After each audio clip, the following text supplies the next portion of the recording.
Welcome sa munting YouTube channel natin guys. Please support my videos. Like, comment and subscribe lang po mga idolo. Maraming salamat po. Story Present, Myriad World Inventory Box. Kabanata 2531. Shu, Path. Si Wang Cheng, na nasa kalagitnaan ng laban, ay itinulak pabalik ang kalaban gamit ang isang slash. Gayunpaman, bago siya makapagpahinga sandali, nataman siya ng palaso na lumabas sa kung saan. Napakalinaw sa kanyang isipan ang tunog ng palasong tumutusok sa kanyang laman. Buti na lang at hindi tumama ang arrow sa anumang vital points at sa braso lang niya nataman. Gayunpaman, kahit na, nagdulot pa rin ito ng kaunting problema sa kanya at naapektuhan ang kanyang kadaliang kumilos.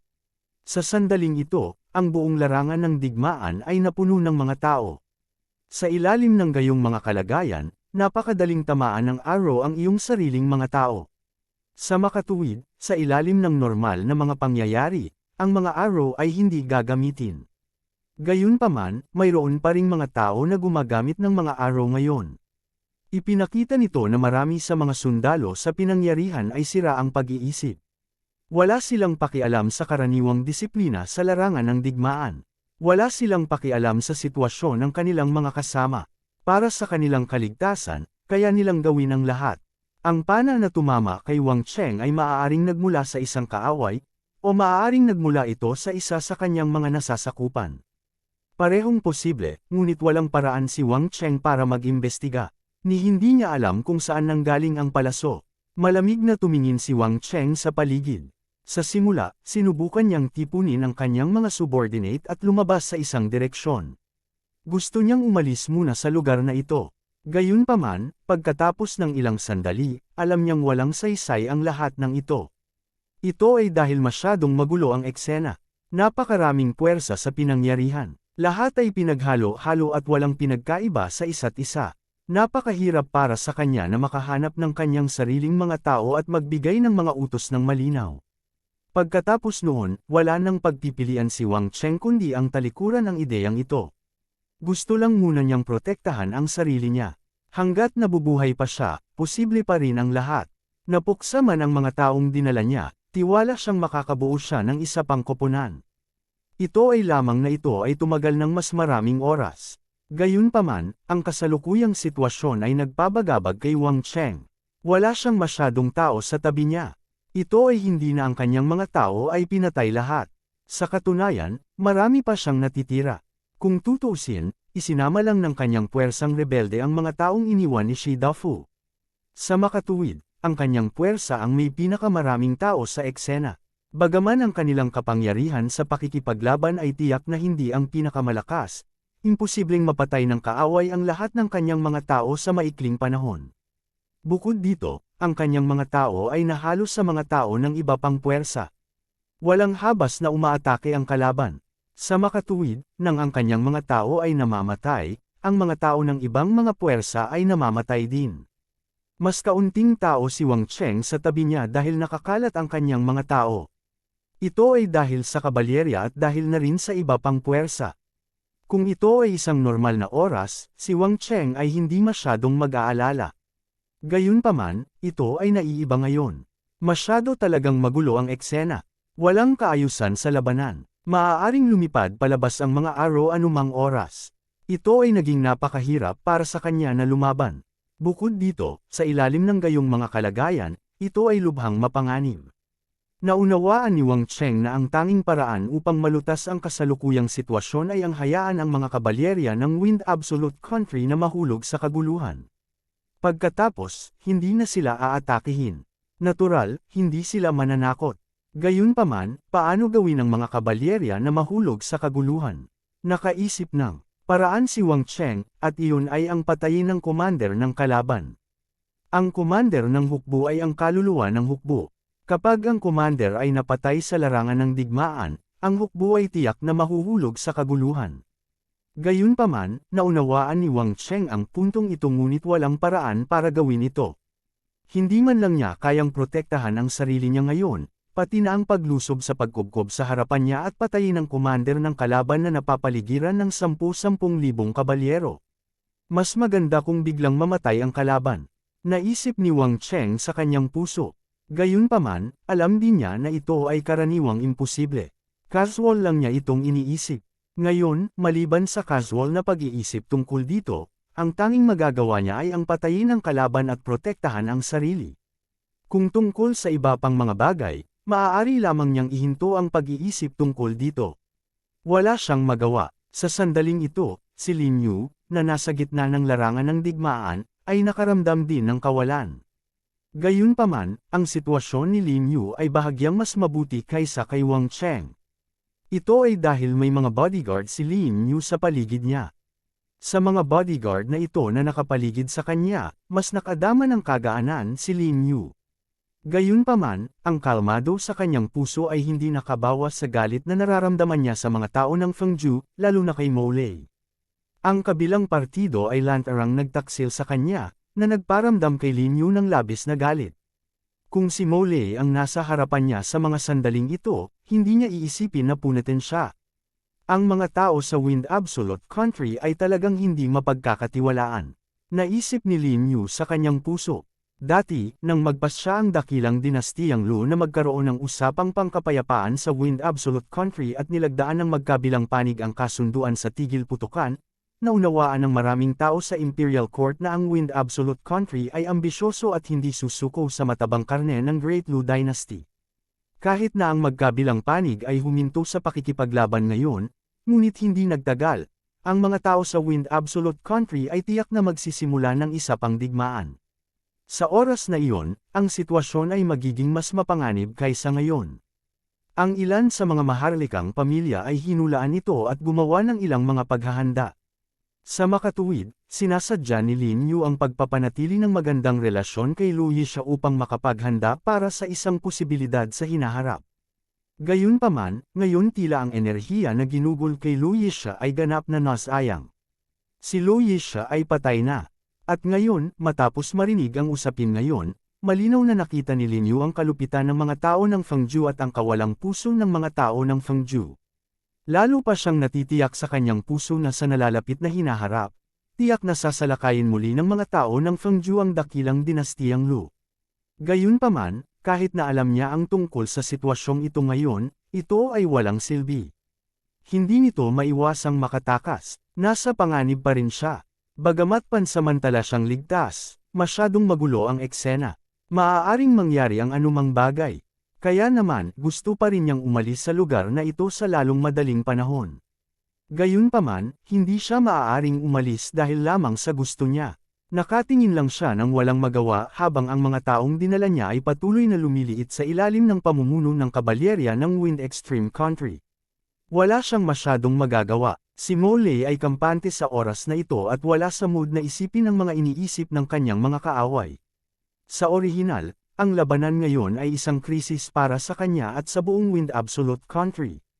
Lalo na nang biglang naging taksil ang mga tropa ng dinastiyang Lu, lalong hindi pabor sa kanila ang sitwasyon. Sa oras na iyon, nakaramdam din si Mo Lei ng matinding pressure. Alam niya na kapag nabigo siya, anong uri ng epekto ang ay dudulot nito sa Wind Absolute Country. Sa oras na iyon, hindi banggitin ang pagkatalo sa mga nakapaligid na bansa at ganap na sakupin ng dinastiyang Lu, magiging napakahirap kahit na ipagtanggol ang kasalukuyang pundasyon. Pagkatapos ng lahat, inilabas niya ang mga elit ng bansa sa pagkakataong ito. Kapag namatay silang lahat dito, malaki ang epekto. Tungkol naman sa mga tropa ng mga nakapaligid na bansa, dahil sinalakay na nila sila, kung gayon ang kanilang mga aksyon ay hindi titigil. Kapag nanalo ang mga taong iyon sa labanan ngayon, hahabulin at aatakehin nila ang Wind Absolute Country. Bukod dito, ang puwersa ng mga nakapaligid na bansa ay nakipagsanib puwersa din sa mga puwersang rebelde sa loob ng dakilang dinastiyang Lu. Ang kanilang lakas ay mas malakas. Sa sandaling ang mga kolyadong puwersa ay naglunsad ng isang pag-atake sa Wind Absolute Country, lalo na kapag ang Wind Absolute Country ay nawala sa kanya at sa unang prinsipe. At ang hukbo ay natalo lang, kung gayon ang mga araw ng Wind Absolute Country ay tiyak na hindi magiging maganda. Sa makatuwid, malinaw na alam ni Mo Lei ang kahulugan ng labanan ngayon. Sa kabutihang palad, kahit na ang sitwasyon ay lubhang mapanganib, si Mo Lei ay hindi nahulog sa kaguluhan. Kung tutuusin, nag-utos siya ng labanan noon. Ang kanyang on-the-spot na karanasan sa pag-utos at kakayahang labanan ng pressure ay napakalakas. Kaya naman, mabilis siyang nakaisip ng paraan. Iyon ay upang hayaan ang mga tao ni Lin Yu na sumali at hayaan silang kumilos bilang Pain. Ang Pain na ito ay ginawa sa ilalim ng mga pangyayari na hindi nila alam ang aktwal na sitwasyon. Sa makatuwid, ito ay ginawa ng mas makatotohanan. Sa totoo lang, hindi naghinala si Lin Yu at ang iba pa. Hindi rin naghinala sina General Bahu, Wang Cheng at iba pa. Ginamit ni Mo Lei ang pambihirang pagkakataong ito upang ihiwalay ang kanyang sarili at ang kanyang mga tao sa larangan ng digmaan ng paunti-unti. Pagkatapos, nagayos siya at naglunsad ng isa pang pag-atake. Noong nakaraan, sila ay nasangkot sa mga tao ni General Bahu. Gayunpaman, nawala ang kanilang kakayahang mag-charge. Sa makatuwid, ang kanilang lakas sa labanan ay hindi ganap na maipakita. Siyempre, hindi rin ganap na naipakita ang kakayahan sa pagsingil ng mga kabalyerya ni General Baho. Ngayon, ang mga tao ni Mo Lei ay umalis sa labanan at muling nag-organisa. Ang mga tao ni General Baho ay sakam at gustong maalis ang kalaban sa lalong madaling panahon. Naging sanhi ito upang sila ay nasa whirlpool ng larangan ng digmaan. Nagbigay ito ng kalamangan sa mga tao ni Mo Lei. Kapag nagkaroon na ng kalamangan, hindi ito pababayaan ni Mo Lei. Patuloy niyang pinangunahan ang kanyang mga tao sa pag-atake, hindi binibigyan ng pagkakataon ang mga kabalyerya ni General Baho na umalis sa labanan. Nagpatuloy siya sa pagkubkob at paglipol sa kanila. Bukod dito, sila ay patuloy na nahulog sa kaguluhan. Habang pinamumunuan ni Mo Lei ang mga kabalyerya upang paulit-ulit na umahan, dumarami ang mga nasawi sa kaaway. Bukod dito, ang sitwasyon ay nagiging mas magulo. Para kay Mo Lei, ito ay nagiging mas kapaki-pakinabang. Nakita na ni Mo Lei ang tagumpay na kamakawe sa kanya. Hayaan mong ibigay ko sa iyo ang huling suntok. Si Mo Lei ay sumakay sa kanyang kabayo at pinamunuan ang kanyang mga tropa na muling umahan. Sa pagkakataong ito, gusto niyang ganap na wasakin ang defensive line ng kalaban. Maging ito ay isang defensive line o isang psikolohikal na linya, gusto niyang ganap na bumagsak ang mga ito. Bagamat kumikilos si Mo Lei kasama ng hukbo, siya ay nasa gitna ng hukbo. Napapaligiran siya ng mga personal guards niya. Kahit isang ordinaryong tao ang gustong pumatay sa kanya, imposible lang. Hindi man lang sila makalusot sa defensive line sa harap niya.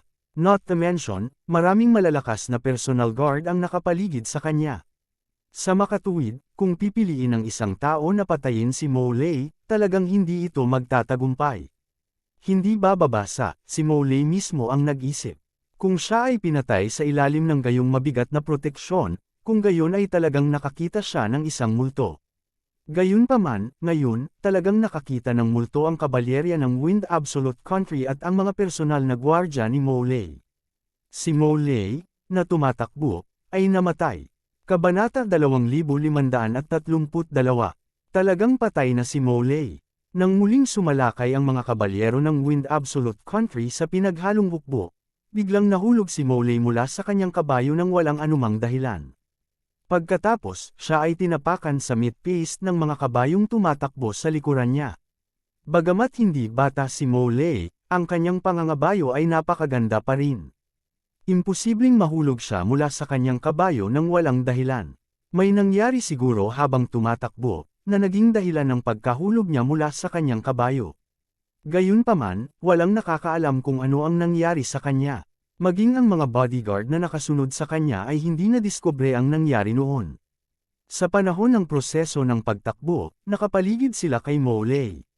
Kahit na may gustong pumatay sa kanya, imposibleng dumaan sa kanilang depensa.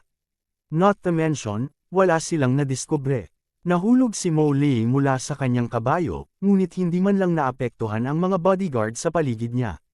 Bukod dito, wala sa kanila ang nakakita ng paparating na palaso.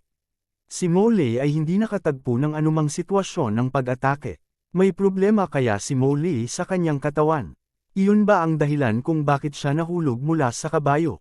Hindi ito imposible. Kung tutuusin, hindi pa bata si Mo Lei. Bilang karagdagan, siya ay nakikipaglaban sa larangan ng digmaan sa kanyang mga unang taon.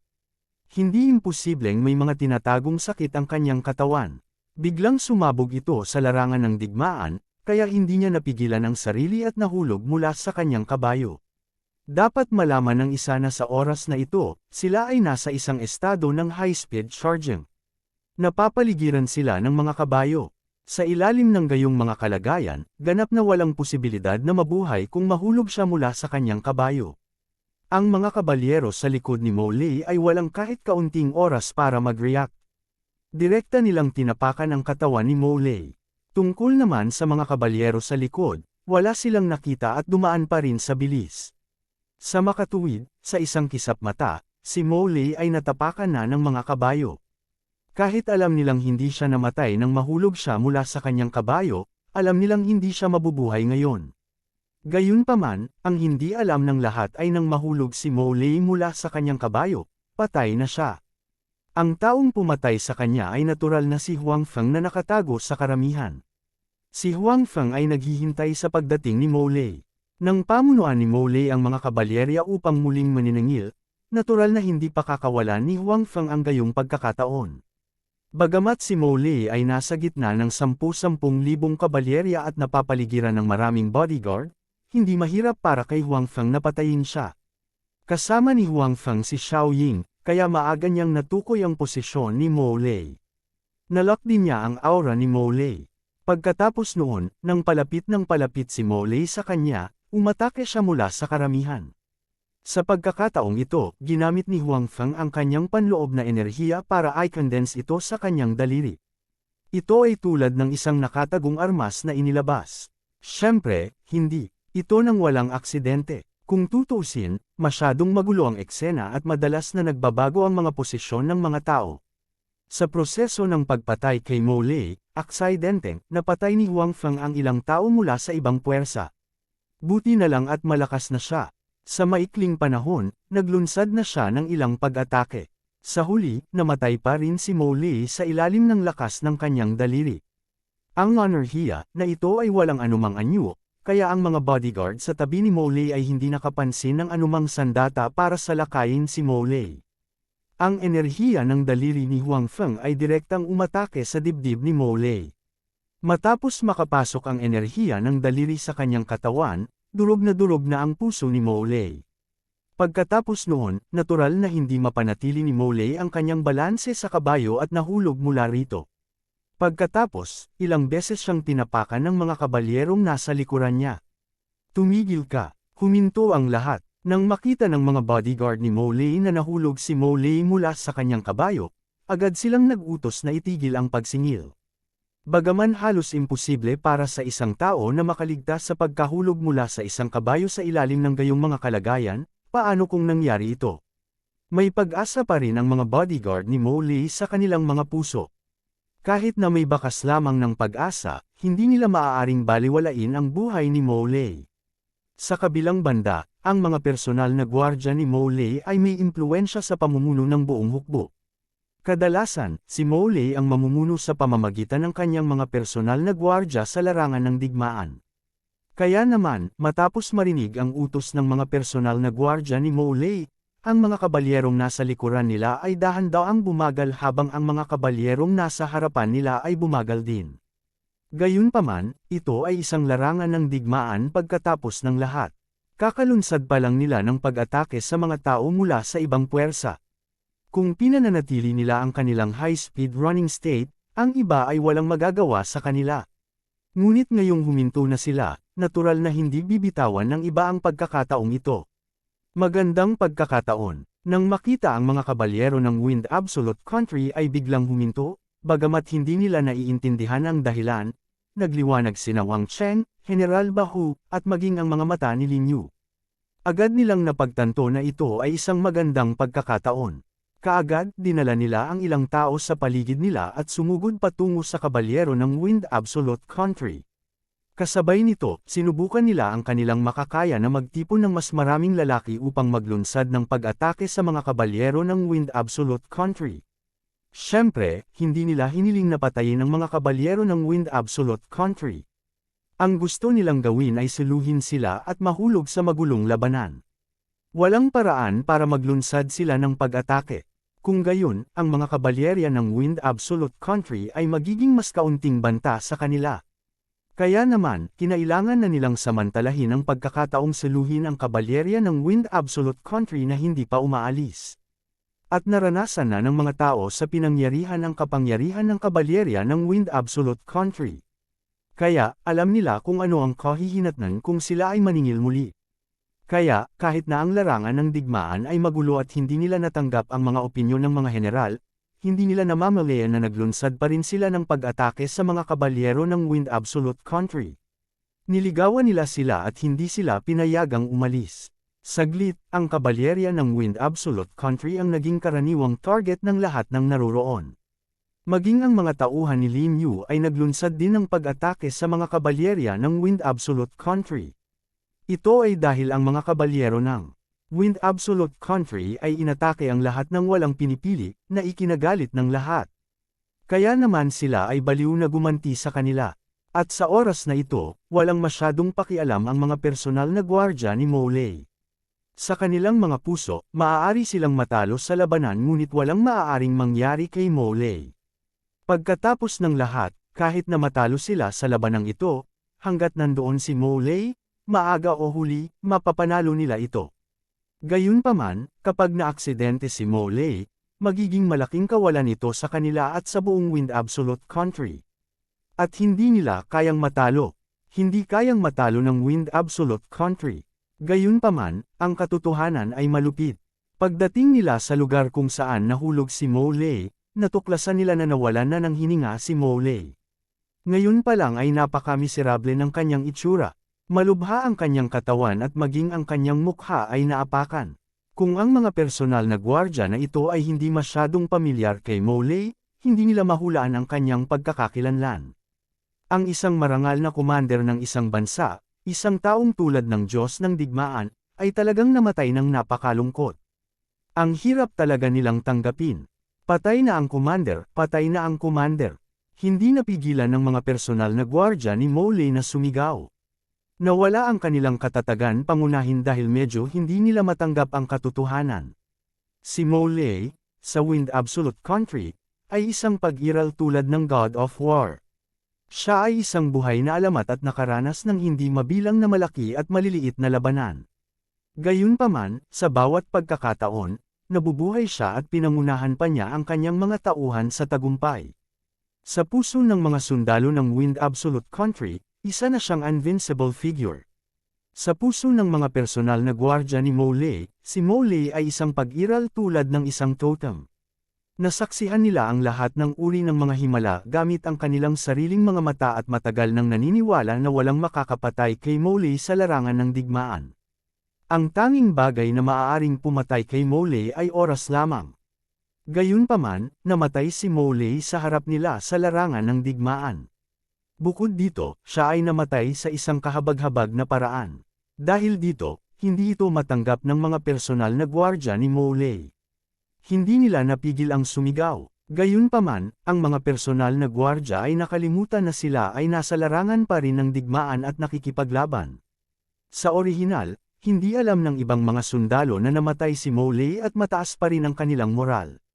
Gayunpaman, ngayong naipalaganap na nila ang balita ng pagkamatay ni Mowley, ito ay isang malaking dagok sa buong koponan.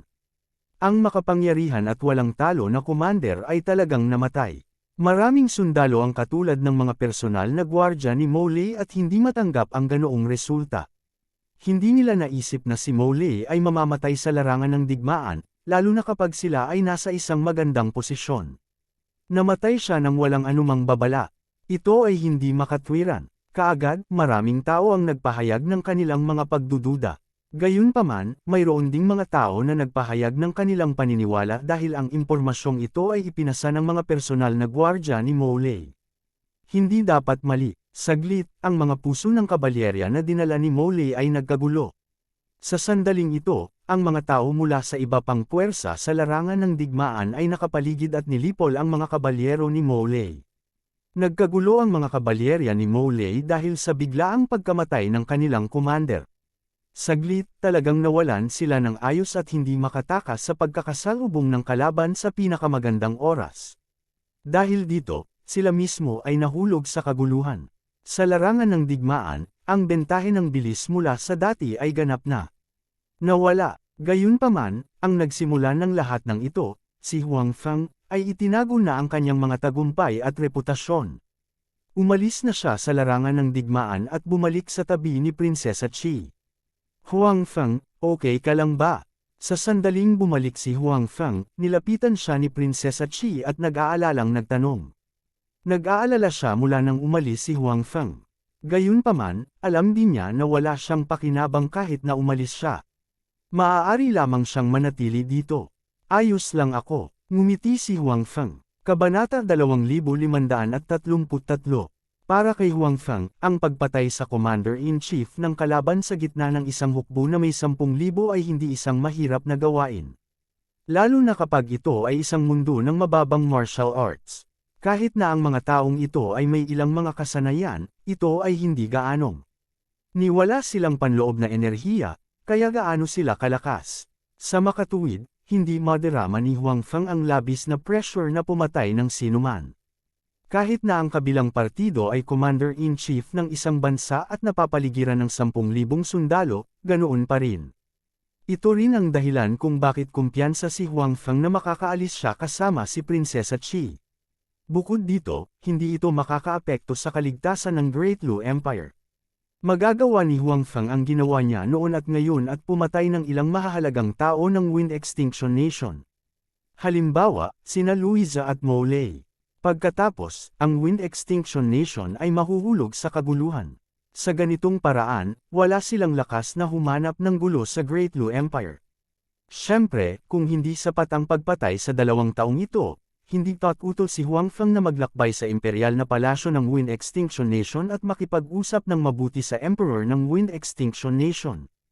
Bagamat ang kabilang partido ay nasa Imperial Palace, hindi magiging mahirap para kay Huang Feng na pumasok. Mabuti naman, nang marinig na maayos si Huang Feng, nakahinga ng maluwag si Prinsesa Qi. Siya ay nasa tenterhooks bago ito. Kahit na alam niya na ang mga kasanayan ni Huang Feng ay hindi karaniwan, ito ay isang larangan ng digmaan kung tutuusin. Napakagulo ng eksena at may mga kalaban kung saan-saan. Maaaring lumitaw ang mga araw anumang oras. Gaano man kalakas si Huang Feng, maaari pa ring mangyari ang mga aksidente.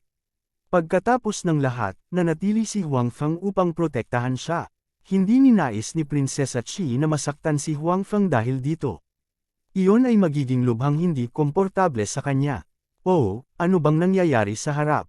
Bakit parang mas magulo? Bakit tumigil ang mga tao sa Wind Extinction Nation? Tumingin si Prinsesa Qi sa larangan ng digmaan sa kanyang harapan ng may pagdududa.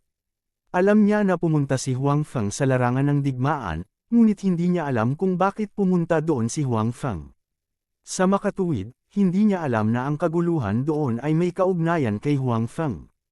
Bagamat hindi gaanong alam ni Prinsesa Qi ang tungkol sa digmaan, alam niya na ang kapangyarihan ng mga kabalyerya ay magiging pinakamalakas kapag sila ay naniningil.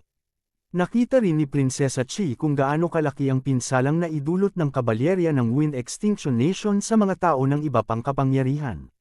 Sa kanyang opinyon, hanggat ang mga tao ng Wind Extinction Nation ay nagpapanatili ng kanilang estado ng pagsingil, ang iba pang mga kapangyarihan ay magdaranas ng matinding pagkalugi sa loob ng wala pang kalahating araw. Sa oras na iyon, lahat sila ay matatalo ng mga bakal ng Wind Extinction Nation. Gayunpaman, ang hindi inaasahan ni Princess Qi ay ang mga kabalyerya ng Wind Extinction Nation ay biglang hihinto. Higit pa rito, huminto sila malapit sa gitna ng larangan ng digmaan. Sa ganitong paraan, agad silang mahuhulog sa kumunoy. Ang mga tao ng iba pang mga kapangyarihan ay hindi tanga. Sa ganoong pagkakataon, paano nila hahayaang umalis ang kabalyerya ng Wind Extinction Nation at hayaan silang maningil muli? Ito rin ang pinagtataka ni Prinsesa Qi. Kahit alam niya na ang kabalyerya ay dapat maniningil. Paanong hindi ito alam ng commander ng Wind Extinction Nation, na isang sikat na general at isang maalamat na figure? Gayunpaman, kung alam niya, paano siya makakagawa ng isang mababang antas ng pagkakamali? Hindi mo ari ni Prinsesa Qi. Hindi kaya may naisip na naman ang commander ng Wind Extinction Nation. Dati, niloko na ng kabilang partido ang lahat ng kapangyarihang naroroon, kabilang ang dakilang dinastiyang Lu. Kaya naman, maliwanag na naghinala si Prinsesa Qi na may gagawin ng kabilang partido.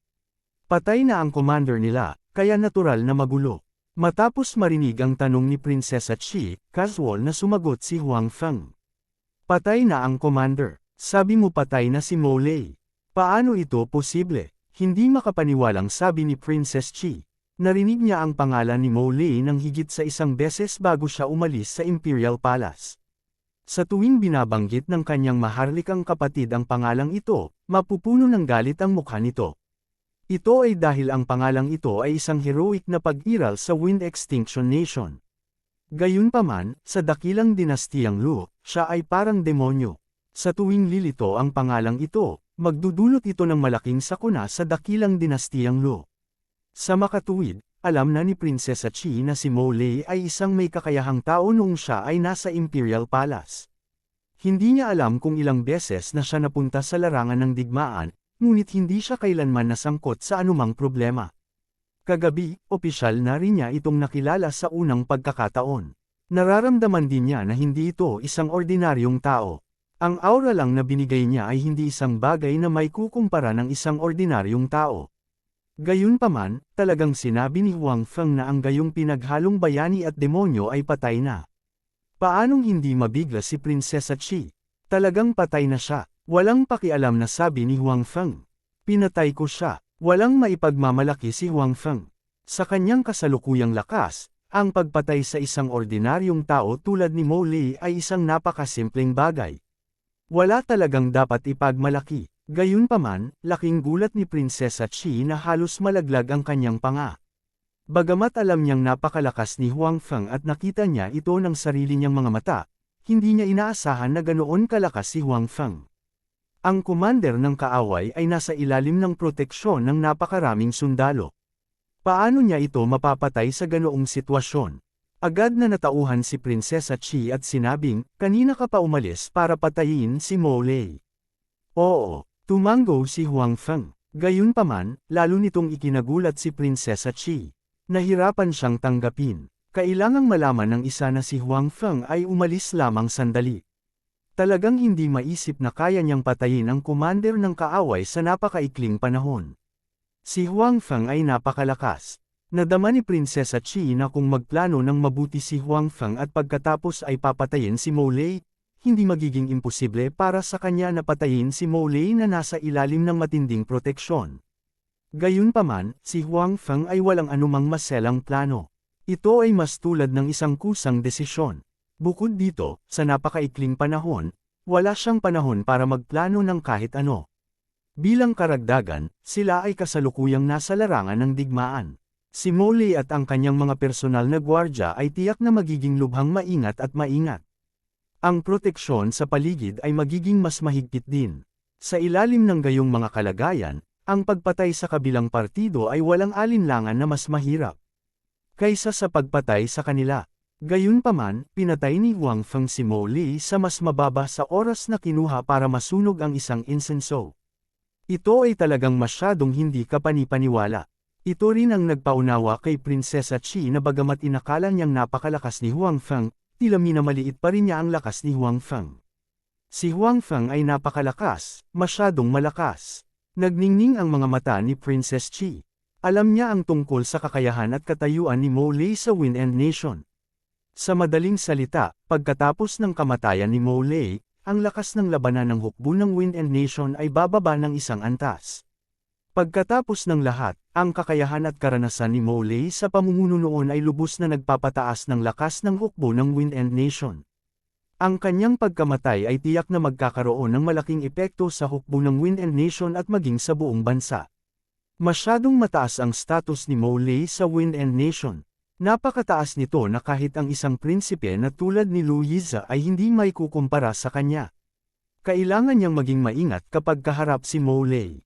Sa katunayan, kung malinaw na ipinahayag ni Mo Lei ang kanyang suporta para sa isang prinsipe, ang katayuan ng prinsipe sa Wind End Nation ay agad natataas ng malaki. Baka mayroon pa siyang kakayahan at posibilidad na ipaglaban ang posisyong iyon. Ito rin ang dahilan kung bakit naging magalang si Lu Yize kay Mo Lei. Ayaw niyang galitin si Mo Lei at suportahan si Mo Lei sa iba pang mga prinsipe. Siguradong magiging malaking dagok iyon sa kanya. Ito ay tiyak na dahil si Mole ay may isang espesyal at mataas na posisyon sa Wind Absolute Country na ang kanyang pagkamatay, kapag ang balita nito ay kumalat sa Wind Absolute Country, ay tiyak na magkakaroon ng malaking epekto. Posible pa nga na magdulot ito ng ilang kaguluhan.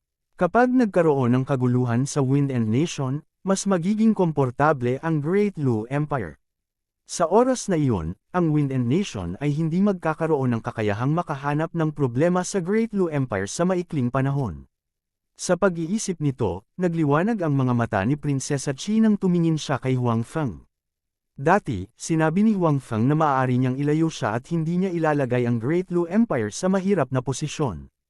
Hindi talaga naniniwala si Princess Chi. Pagkatapos ng lahat, si Huang Feng ay napakalakas ngunit siya ay isang tao lamang.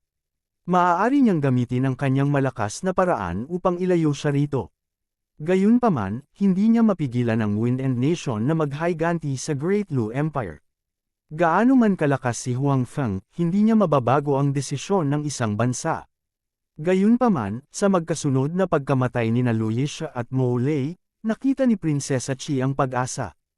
Ang dalawang taong ito ay mahalagang tao sa Wind End Nation. Ang kanilang pagkamatay ay tiyak na magkakaroon ng malaking epekto sa Wind End Nation. Bukod dito, hindi alam ng ibang tao na ang dalawang taong ito ay pinatay ni Huang Feng at hindi iuugnay ang bagay na ito sa Great Lu Empire. Sa ganitong paraan, kahit na siya ay tumakas, ang Great Lu Empire ay magiging mas ligtas at ang posibilidad ng paghihiganti ay napakaliit.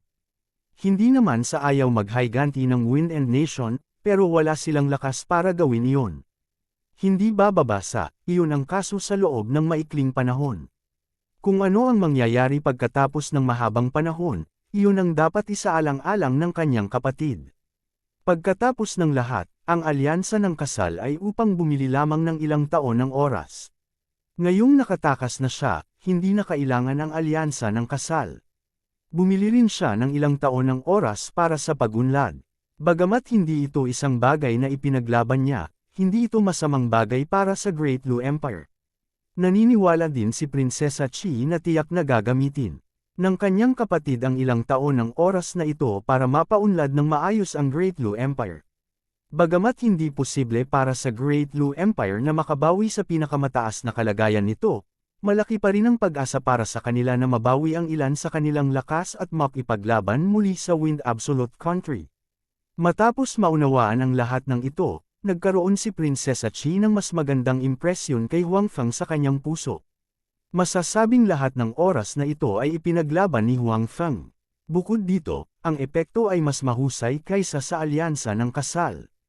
Pagkatapos ng lahat, ang pagkamatay ng isang taong tulad ni Mo Lei ay tiyak na magkakaroon ng tiyak na epekto sa lakas ng Wind End Nation. Huang Feng, salamat, sinabi ni Prinsesa Chi kay Huang Feng na may kumikinang na mga mata. Itong salamat ay talagang mula sa kaibuturan ng kanyang puso. Nadama ni Prinsesa Chi na napakaswerte niyang nakilala si Huang Feng. Kabanata 2534. Bahagyang natigilan si Huang Feng. Nakita niya ang sinseridad sa mga mata ni Prinsesa Chi. He then smiled and said, "What are you thanking me for? This is what I promised you." Dapat iniisip mo kung saan ka pupunta pagkatapos kitang ihatid. Dapat may tutuluyan ka diba? Para kay Huang Feng, ang pag-alis kay Prinsesa Chi ay talagang hindi isang mahirap na gawain. Kahit na ang pag-alis ni Prinsesa Chi ay walang gaanong epekto sa Great Lu Empire, hindi nito madaragdagan ang kahirapan para sa kanya. Higit pa rito, nangako na siya kay Prinsesa Chi, kaya natural na kailangan niyang tuparin ang kanyang pangako. Sa makatuwid, hindi ito masyadong sineryoso ni Huang Feng. Sa kabilang banda, bahagyang natigilan si Prinsesa Chi nang marinig niya ang mga salita ni Huang Feng. Pagkatapos, napagtanto niya na ang mga salita ni Huang Feng ay talagang isang problema. Kung hindi siya pupunta sa Wind Extinction Nation, saan siya pupunta? Bumalik sa Imperial Palace. Gusto man niya, doon siya tumira at lumaki. May malalim siyang nararamdaman para sa lugar na iyon. Siyempre, gusto niyang bumalik. Gayunpaman, alam niyang imposible iyon. Hindi bababasa, imposible para sa kanya na gawin ito sa maikling panahon. Pagkatapos niyang makatakas, marahil ay hindi itutok ng Wind Absolute Country ang kanilang sibat sa Great Lu Dynasty dahil sa pagkabigla. Gayunpaman, kung hayagang lalabas siya sa Imperial Palace, tiyak na masasaktan nito ang nerbiyos ng Wind Absolute Country. Iisipin nila na ang lahat ng ito ay dahil sa Great Lu Dynasty behind the scenes. Marahil sa kanilang galit, magpapadala sila ng mga tropa sa dakilang dinastiyang Lu. Hindi ito imposible. Sa oras na iyon, maghahanap siya ng gulo para sa kanyang maharlikang kapatid. Sa makatuwid, hindi siya makakabalik sa Imperial Palace sa maikling panahon. Hindi niya magawang pukawin ang nerbiyos ng Wind Extinction Nation. Gayunpaman, kung hindi siya bumalik sa Imperial Palace, saan siya pupunta? Lumaki siya sa Imperial Palace at hindi pa nakabiyahe ng malayo. Ito ang unang pagkakataon na aalis siya sa Imperial Capital. Sa makatuwid, kung hindi siya makakabalik sa Imperial Palace, wala siyang lugar na mapupuntahan. Ito ay dahil hindi siya pamilyar sa labas ng mundo. Kaya naman, medyo nawala si Prinsesa Chi. Gayunpaman, nang makita niya si Huang Feng, lumiwanag ang kanyang mga mata. Tapos, namula ang mukha niya. Bahagyang kinagat niya ang kanyang mga labi at nag-ipon ng lakas ng loob para tanungin si Huang Feng, saan ka susunod na pupunta? Ako, hindi inakala ni Huang Feng na tatanungin siya ni Prinsesa Chi ng ganoong tanong. Napaisip siya saglit at napagtanto niyang wala na siyang mapupuntahan. Siyempre, hindi naman sa hindi siya makakapunta. Sa loob ng puwang na ito, maaari siyang pumunta kahit saan at walang makakapigil sa kanya. Gayunpaman, wala siyang malinaw na layunin. Ang pagkakataong ito ay hindi tulad ng mga nakaraang teleportasyon kung saan mayroon siyang malinaw na layunin na dapat matupad. Kung hindi, hindi sana naiinip si Huang Feng na manatili sa pass at manood ng palabas. Kasabay nito, nangako pa siyang paprotektahan si Prinsesa Chi sa kanyang pagpunta sa Wind Extinction Country. Ako naman, parang wala akong partikular na lugar na gusto kong puntahan, kaya maglilibot na lang ako. Naisip ito ni Huang Feng at sinabi, gustong-gusto niyang maglibot sa lugar na ito at tingnan kung may gusto ba siyang gawin. Nakontrol na ni Huang Feng ang ilang mga espasyo at umuunlad ng maayos sa totoong mundo. Astronomical na ang halaga ng kinita niya. Kaya naman, hindi na siya kasing hilig kumita ng pera gaya ng dati. Dahil din dito na pagkatapos makarating sa espasyong ito, hindi na naiinip si Huang Feng na humanap ng paraan para kumita ng pera o makontrol ang isang partikular na kapangyarihan tulad ng dati. Hindi na siya kasing hilig sa mga bagay na ito gaya ng dati. Pagkatapos ng lahat, ito ay isang mababang antas ng mundo. Not to mention himself, maging ang mga babae niya ay magiging ganap na ligtas dito. Sa makatuwid, hindi kailangang kontrolin ni Huang Feng ang isang tiyak na kapangyarihan. Napakadali para sa kanya na gawin ito kahit kailan niya gusto. Sa makatuwid, gusto ni Huang Feng na maglakad-lakad sa lugar na ito. Ang kabilang partido ay hindi nagmamadaling kumita ng pera.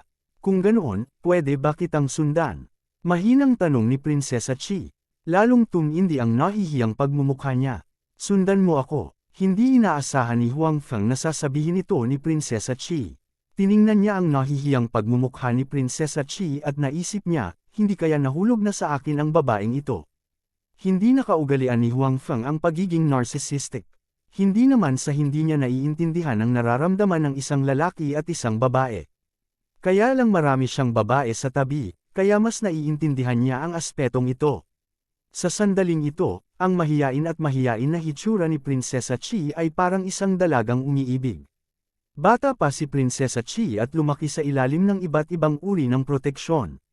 Sa sandaling ito, nararanasan niya ang kanyang unang paggising sa pag-ibig. Bagamat siya ay maingat na itago ang kanyang mga sikreto, karamihan sa kanyang mga iniisip ay ipinapakita sa kanyang mukha. Sa makatuwid, hindi kakaiba para kay Huang Feng na may napansin. Tama na. Dahil nakapagsalita na siya, nagpatuloy si Prinsesa Chi sa pagsasalita kahit na sobrang nahihiya pa rin siya.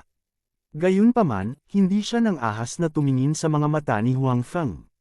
Natatakot siya na makita ni Huang Feng ang kanyang iniisip. I grew up in the Imperial Palace and never been to other places. I can't return to the Imperial Palace now and I don't know where I should go. Kaya naman, gusto ko munang sundan ka. Kapag nakabalik na ako sa Imperial Palace in the future, I'll go back. Sabi ni Princess Chi. Gayunpaman, mahirap sabihin kung babalik siya sa hinaharap. Nadama ni Prinsesa Chi na kung malulutas ng kanyang maharlikang kapatid ang problema sa Wind Absolute Nation, babalik siya sa Imperial Palace. Gayunpaman, hindi siya mananatili doon. Sa halip, hihilingin niya sa kanyang maharlikang kapatid na maglabas ng kautusan para pakasalan niya si Huang Feng. Gayunpaman, hindi ko alam kung hindi magugustuhan ni Huang Feng ang katotohanang nakapag-asawa na ako. Nag-aalalang naisip ni Prinsesa Chi. Bagamat wala siyang matalik na relasyon kay Lu Yiza at ang dalawa sa kanila ay hindi pa opisyal na ikinasal, siya ay kataypan pa rin kay Lu Yiza. Sa makatuwid, nag-aalala si Prinsesa Chi na hindi siya magugustuhan ni Huang Feng. Kung tutuusin, sa panahong ito, ang isang babaeng dati nang ikinasal ay minamaliit. Kung siya ay muling ikakasal, ganun din kahit isa siyang prinsesa. Hindi alam ni Huang Feng ang mga alalahanin sa puso ni Prinsesa Chi sa sandaling ito, ni hindi niya alam na napakalayo na ng iniisip niya. Naisip niya na maaaring magkaroon ng magandang impresyon sa kanya si Prinsesa Chi at gusto siyang tanggihan. Gayunpaman, pagkatapos na isipin ang tungkol sa kanyang sinabi, tila may kabuluhan ito. Ang mga kababaihan sa panahong ito ay hindi tulad ng mga kababaihan sa modernong panahon na maaaring tumakbo saan man. Si Prinsesa Chi ay lumaki sa Imperial Palace mula noong siya ay bata pa at hindi pa nakapunta sa ibang lugar. Mahirap para sa kanya na pumunta sa ibang lugar ng mag-isa. Higit pa rito, hindi maganda ang mundo at mayroong mga hukbong rebelde sa lahat ng dako. Hindi magiging kakaiba si Huang Feng kahit na biglang mamatay si Prinsesa Chi sa daan. Gayunpaman, kailangan ba talaga niyang isama si Prinsesa Chi? Medyo nag-alinlangan si Huang Feng. Hindi naman sa hindi niya ito may sama. Sa katunayan, walang importanteng gagawin si Huang Feng kaya walang masama kung isama si Princess Chi. Gayunpaman, naramdaman na niya na may magandang impresyon sa kanya si Prinsesa Chi. Kung isasama niya siya, malamang na magkakaroon siya ng damdamin para sa kanya sa paglipas ng panahon. Kapag dumating ang oras na iyon, maaaring ito ay isang mahirap na bagay. Si Huang Feng ay mayroon ng sapat na mga babae sa kanyang tabi at ayaw niyang makahanap ng mga kapatid na babae para sa kanyang mga babae. Hindi rin siya masyadong interesado sa pangangaso ng mga dilag. Napakaraming kagandahan sa mundo at hindi niya maaaring makuha ang lahat ng ito sa kanyang sarili. Kaya naman, hindi na siya naging masigasig sa ganitong bagay gaya ng dati. Dahil din dito nakaramdam ng kaunting problema si Huang Feng. Tila napansin ni Prinsesa Chi na si Huang Feng ay medyo nababagabag at nakaramdam ng higit pang kalungkutan sa kanyang puso. She said, "If it's not convenient, then forget it. Malaki na ang naitulong mo sa akin at hindi na kita dapat guluhin pa." Naisip ni Prinsesa Chi na naitago niya ng husto ang kanyang emosyon. Sa katunayan, nakikita ni Huang Feng ang kalungkutan sa kanyang puso sa isang sulyap. Dahil dito, medyo naawa si Huang Feng sa kanya. It's not like I'm shockingly handsome. It's not like she's like me. Naisip ni Huang Feng sa kanyang sarili, maaari ko siyang isama para mapangalagaan natin ang isa't isa. Kapag naayos na ang usapin sa Wind Extinction Nation, bukas na siyang makakabalik sa Imperial Palace. Kapag dumating ang oras na iyon, magiging maayos na ang lahat. Sa opinyon ni Huang Feng, ang usapin sa Wind Extinction Nation ay hindi isang malaking bagay. Gayunpaman, si Huang Feng ay walang sama ng loob sa kabilang partido. Sa makatuwid, hindi niya naisip na gumawa ng isang hakbang sa kanyang sarili. Pagkatapos ng lahat, ito ay isang sama ng loob sa pagitan ng mga katutubo. Mailigtas niya si Prinsesa Chi, ngunit hindi na kailangang tulungan silang lutasin ang hindi pagkakaunawaan sa pagitan ng dalawang bansa. Siyempre, kung hindi ito gagana, hindi nag-iisip si Huang Feng na gumawa ng hakbang. Dahil napatay na niya sina Luisa at Mo Lei, wala siyang pakialam na pumatay pa ng ilan. Hindi magiging mahirap na tiyakin na ang Wind Extinction Nation ay hindi banta sa Great Lu Empire. Sa makatuwid, hayagang makakabalik si Prinsesa Chi sa Imperial Palace pagdating ng oras. Nang maisip niya ito, sinabi ni Huang Feng kay Prinsesa Chi, "Sa totoo lang, walang nakakaabala dito. Kaya lang, wala akong patutunguhan at naghahanda lang akong maglibot. Baka medyo nakakapagod sa daan. Matatanggap mo ba iyon?" "Oo, oo." Nagmamadaling saad ni Prinsesa Chi, "Bagamat lumaki ako sa Imperial Palace, kaya ko ring tiisin ang hirap. Kaya kong tanggapin." Hanggat maaari siyang manatili sa tabi ni Huang Feng, si Prinsesa Qi ay handang magbayad ng mas mataas na presyo, lalo pat magtiis ng ilang paghihirap. Tuwang-tuwa siya na handang isama siya ni Huang Feng. Sige, pwede mo naman akong sundan pansamantala, sabi ni Huang Feng. Hindi natakot si Huang Feng na may mangyari kay Prinsesa Qi pagkatapos niyang umalis. Kung hindi inayos ng Great Lu Empire ang Wind Extinction Nation bago siya umalis, maaaring kailanganin niyang kumilos. Pagkatapos ng lahat, dahil nagpasya siyang tulungan si Prinsesa Qi, natural na ayaw niyang gawin ang mga bagay sa kalagitnaan. Oo, tuloy-tuloy na tumanggaw si Prinsesa Qi, puno ng maligayang ngiti ang kanyang mukha. Hanggat maaari siyang manatili sa tabi ni Huang Feng, sapat na siyang masaya. Bagamat walang sinabi si Xiao Huan, masasabi niya kung ano ang iniisip ng kanyang may bahay. Sabagay, sabay silang lumaki. Madaling mahulaan ni Xiao Huan kung ano ang iniisip ni Prinsesa Qi. Masaya si Xiao Huan para kay Prinsesa Qi. Pagkatapos ng lahat, ito ang palaging gusto ni Prinsesa Qi. Kabanata 2535. Habang natutuwa si Prinsesa Qi dahil nakakuha siya ng kasiya siyang sagot mula kay Huang Feng, ang mga tao sa larangan ng digmaan ay hindi katulad niya. Ginawa nila ang lahat para mabuhay. Sa orihinal, ito ay sapat na magulo kapag ang ilang mga partido ay pinagsama-sama. Matapos pangunahan ni Mole ang pagsalakay, ang mga taong ito ay naging mas magulo upang maiwasan ang pag-atake ng mga kabalyerya. Pagkatapos noon, ang biglaang pagkamatay ni Mole ay naging sanhi ng pagkagulo ng mga kabalyerya sa ilalim ng kanyang pamumuno. Higit sa lahat, ang lugar kung saan sila nahulog sa kaguluhan ay ang lugar kung saan sila sumugod sa larangan ng digmaan. Bilang resulta, ang iba't ibang puwersa na inatake ng mga kabalyerya ni Mole ay biglang nagbago ng direksyon ng pag-atake at itinutok ang kanilang mga sibat sa kabalyerya ni Mole. Sa ilang sandali, ang tropa ng kabalyero ng Wind Absolute Country ay kakaibang nahulog sa isang grupong labanan sa pagitan ng iba't ibang puwersa. Maging ang hukbo ng dakilang dinastiyang Lu, nakakampi nila, ay walang humpay na umatake sa kanila sa oras na ito. Sino ang nagsabi sa kanila na salakayin muna ang hukbo ng dakilang dinastiyang Lu? Kung nabubuhay pa si Mole, ang hukbo ng Wind Absolute Country ay mayroon pa ring mag-uutos sa kanila. Kahit na kinubkob sila ng ilang puwersa, hindi imposibleng makatakas. Pagkatapos ng lahat, si Mole ay isang taong may kakayahang gawin ito.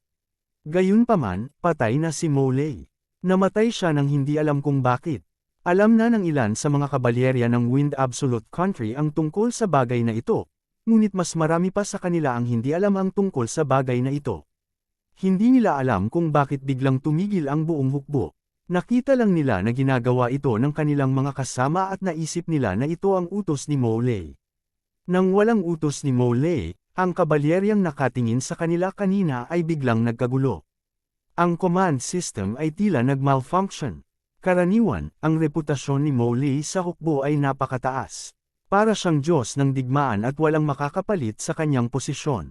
Kaya naman, bagamat mayroon pang Deputy General sa hukbo, agad niyang napagtanto na may mali.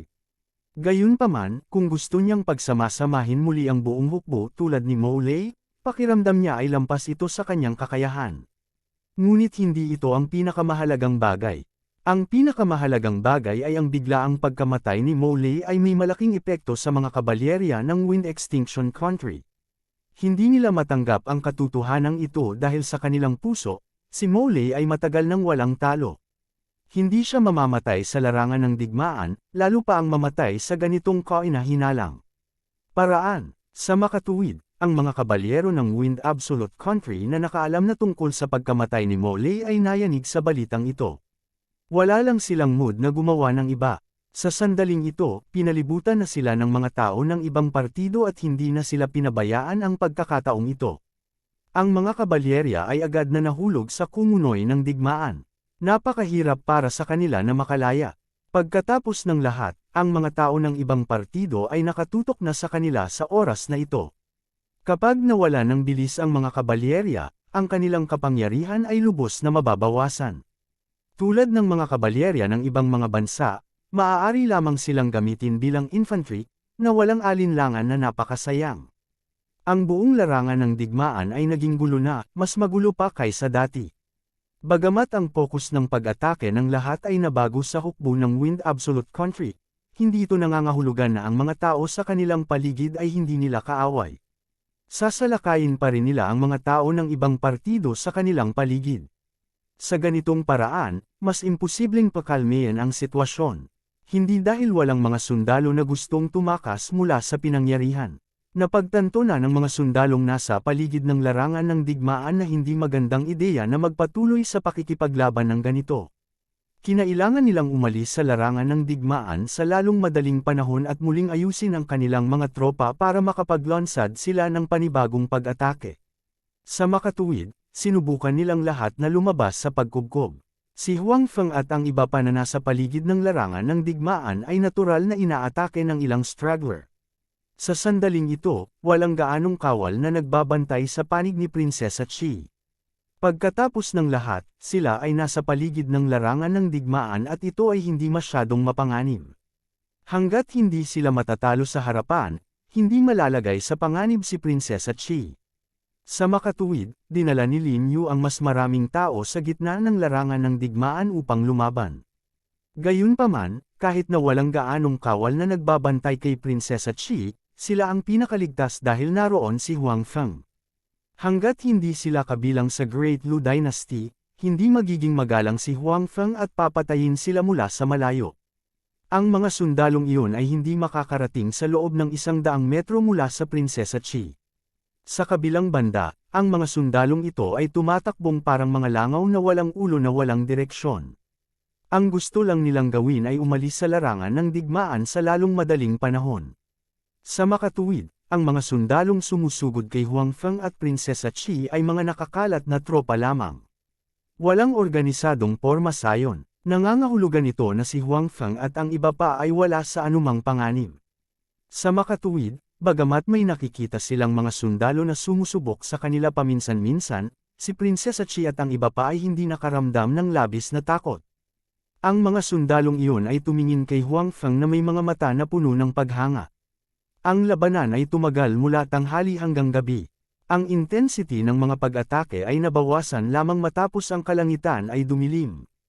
Nabawasan din ang bilang ng mga sundalo sa pinangyarihan. Hindi naman sa lahat sila ay patay na. Talagang marami ang nasawi sa labanang ito. Gayunpaman, hindi lahat ng mga sundalo ay namatay. Kaya lang marami ng mga kawal ang sumubok na makawala sa pagkubkob. Hanggat hindi nila sinusubukang lumabas sa direksyon ni Huang Feng at ng iba pa, makakatakas sila. Kung tutuusin, gusto din ng iba na tumakas sa sandaling ito. Sa makatuwid, hindi nila susubukan na pigilan ang iba sa pagtakas. Pasamantalang tapos na ang laban na ito. Maghanda na tayo para umalis. Nang makita ni Huang Feng si Lin Yu na inaakay ang kanyang mga tauhan patungo sa kanya at kay Prinsesa Chi, alam niyang oras na para umalis siya at ang iba pa. Si Lin Yu at ang iba pa ay karaniwang huling batch ng mga tao na umalis sa larangan ng digmaan. Hindi naman sa ayaw umalis ni Lin Yu kanina. Ito ay dahil sila ay nasa gitna ng larangan ng digmaan at napapaligiran ng mga tao. Walang alinlangan na napakahirap para sa kanila na umalis sa larangan ng digmaan bago ang iba ay umatras o namatay. Matapos mabaigo ng ilang beses, sumuko si Lin Yu sa ideya na umalis ng mas maaga.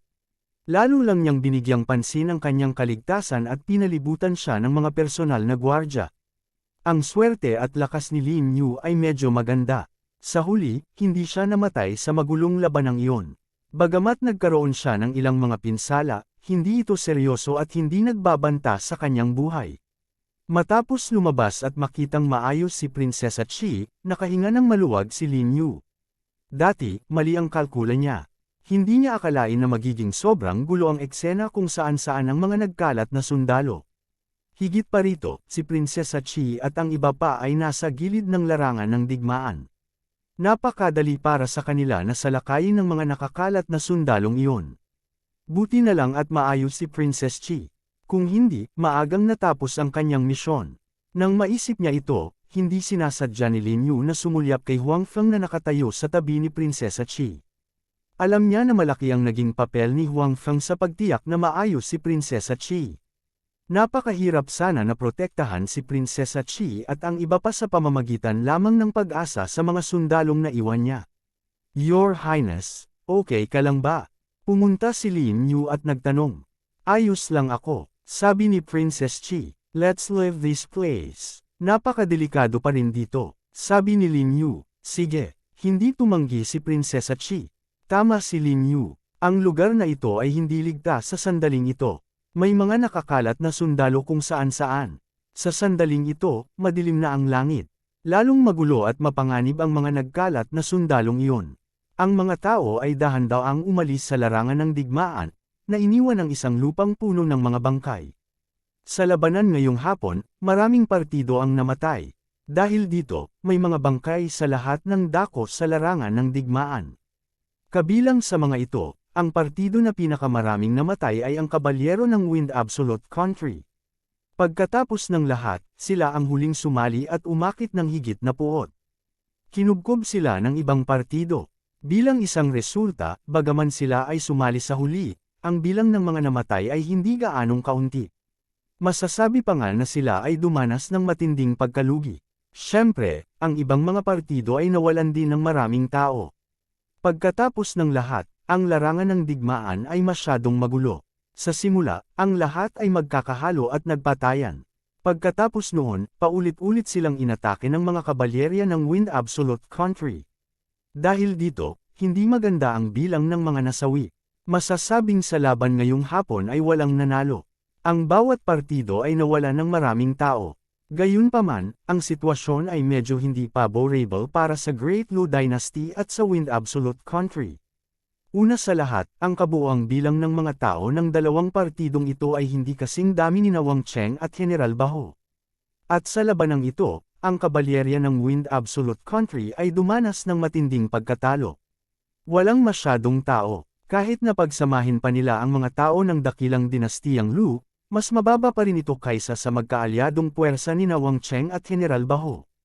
Pangalawa, pagkatapos ng labanan ngayong hapon, nagkaroon na ng agwat sa pagitan ng hukbo ng Wind Absolute Country at ng hukbo ng Great Lu Dynasty.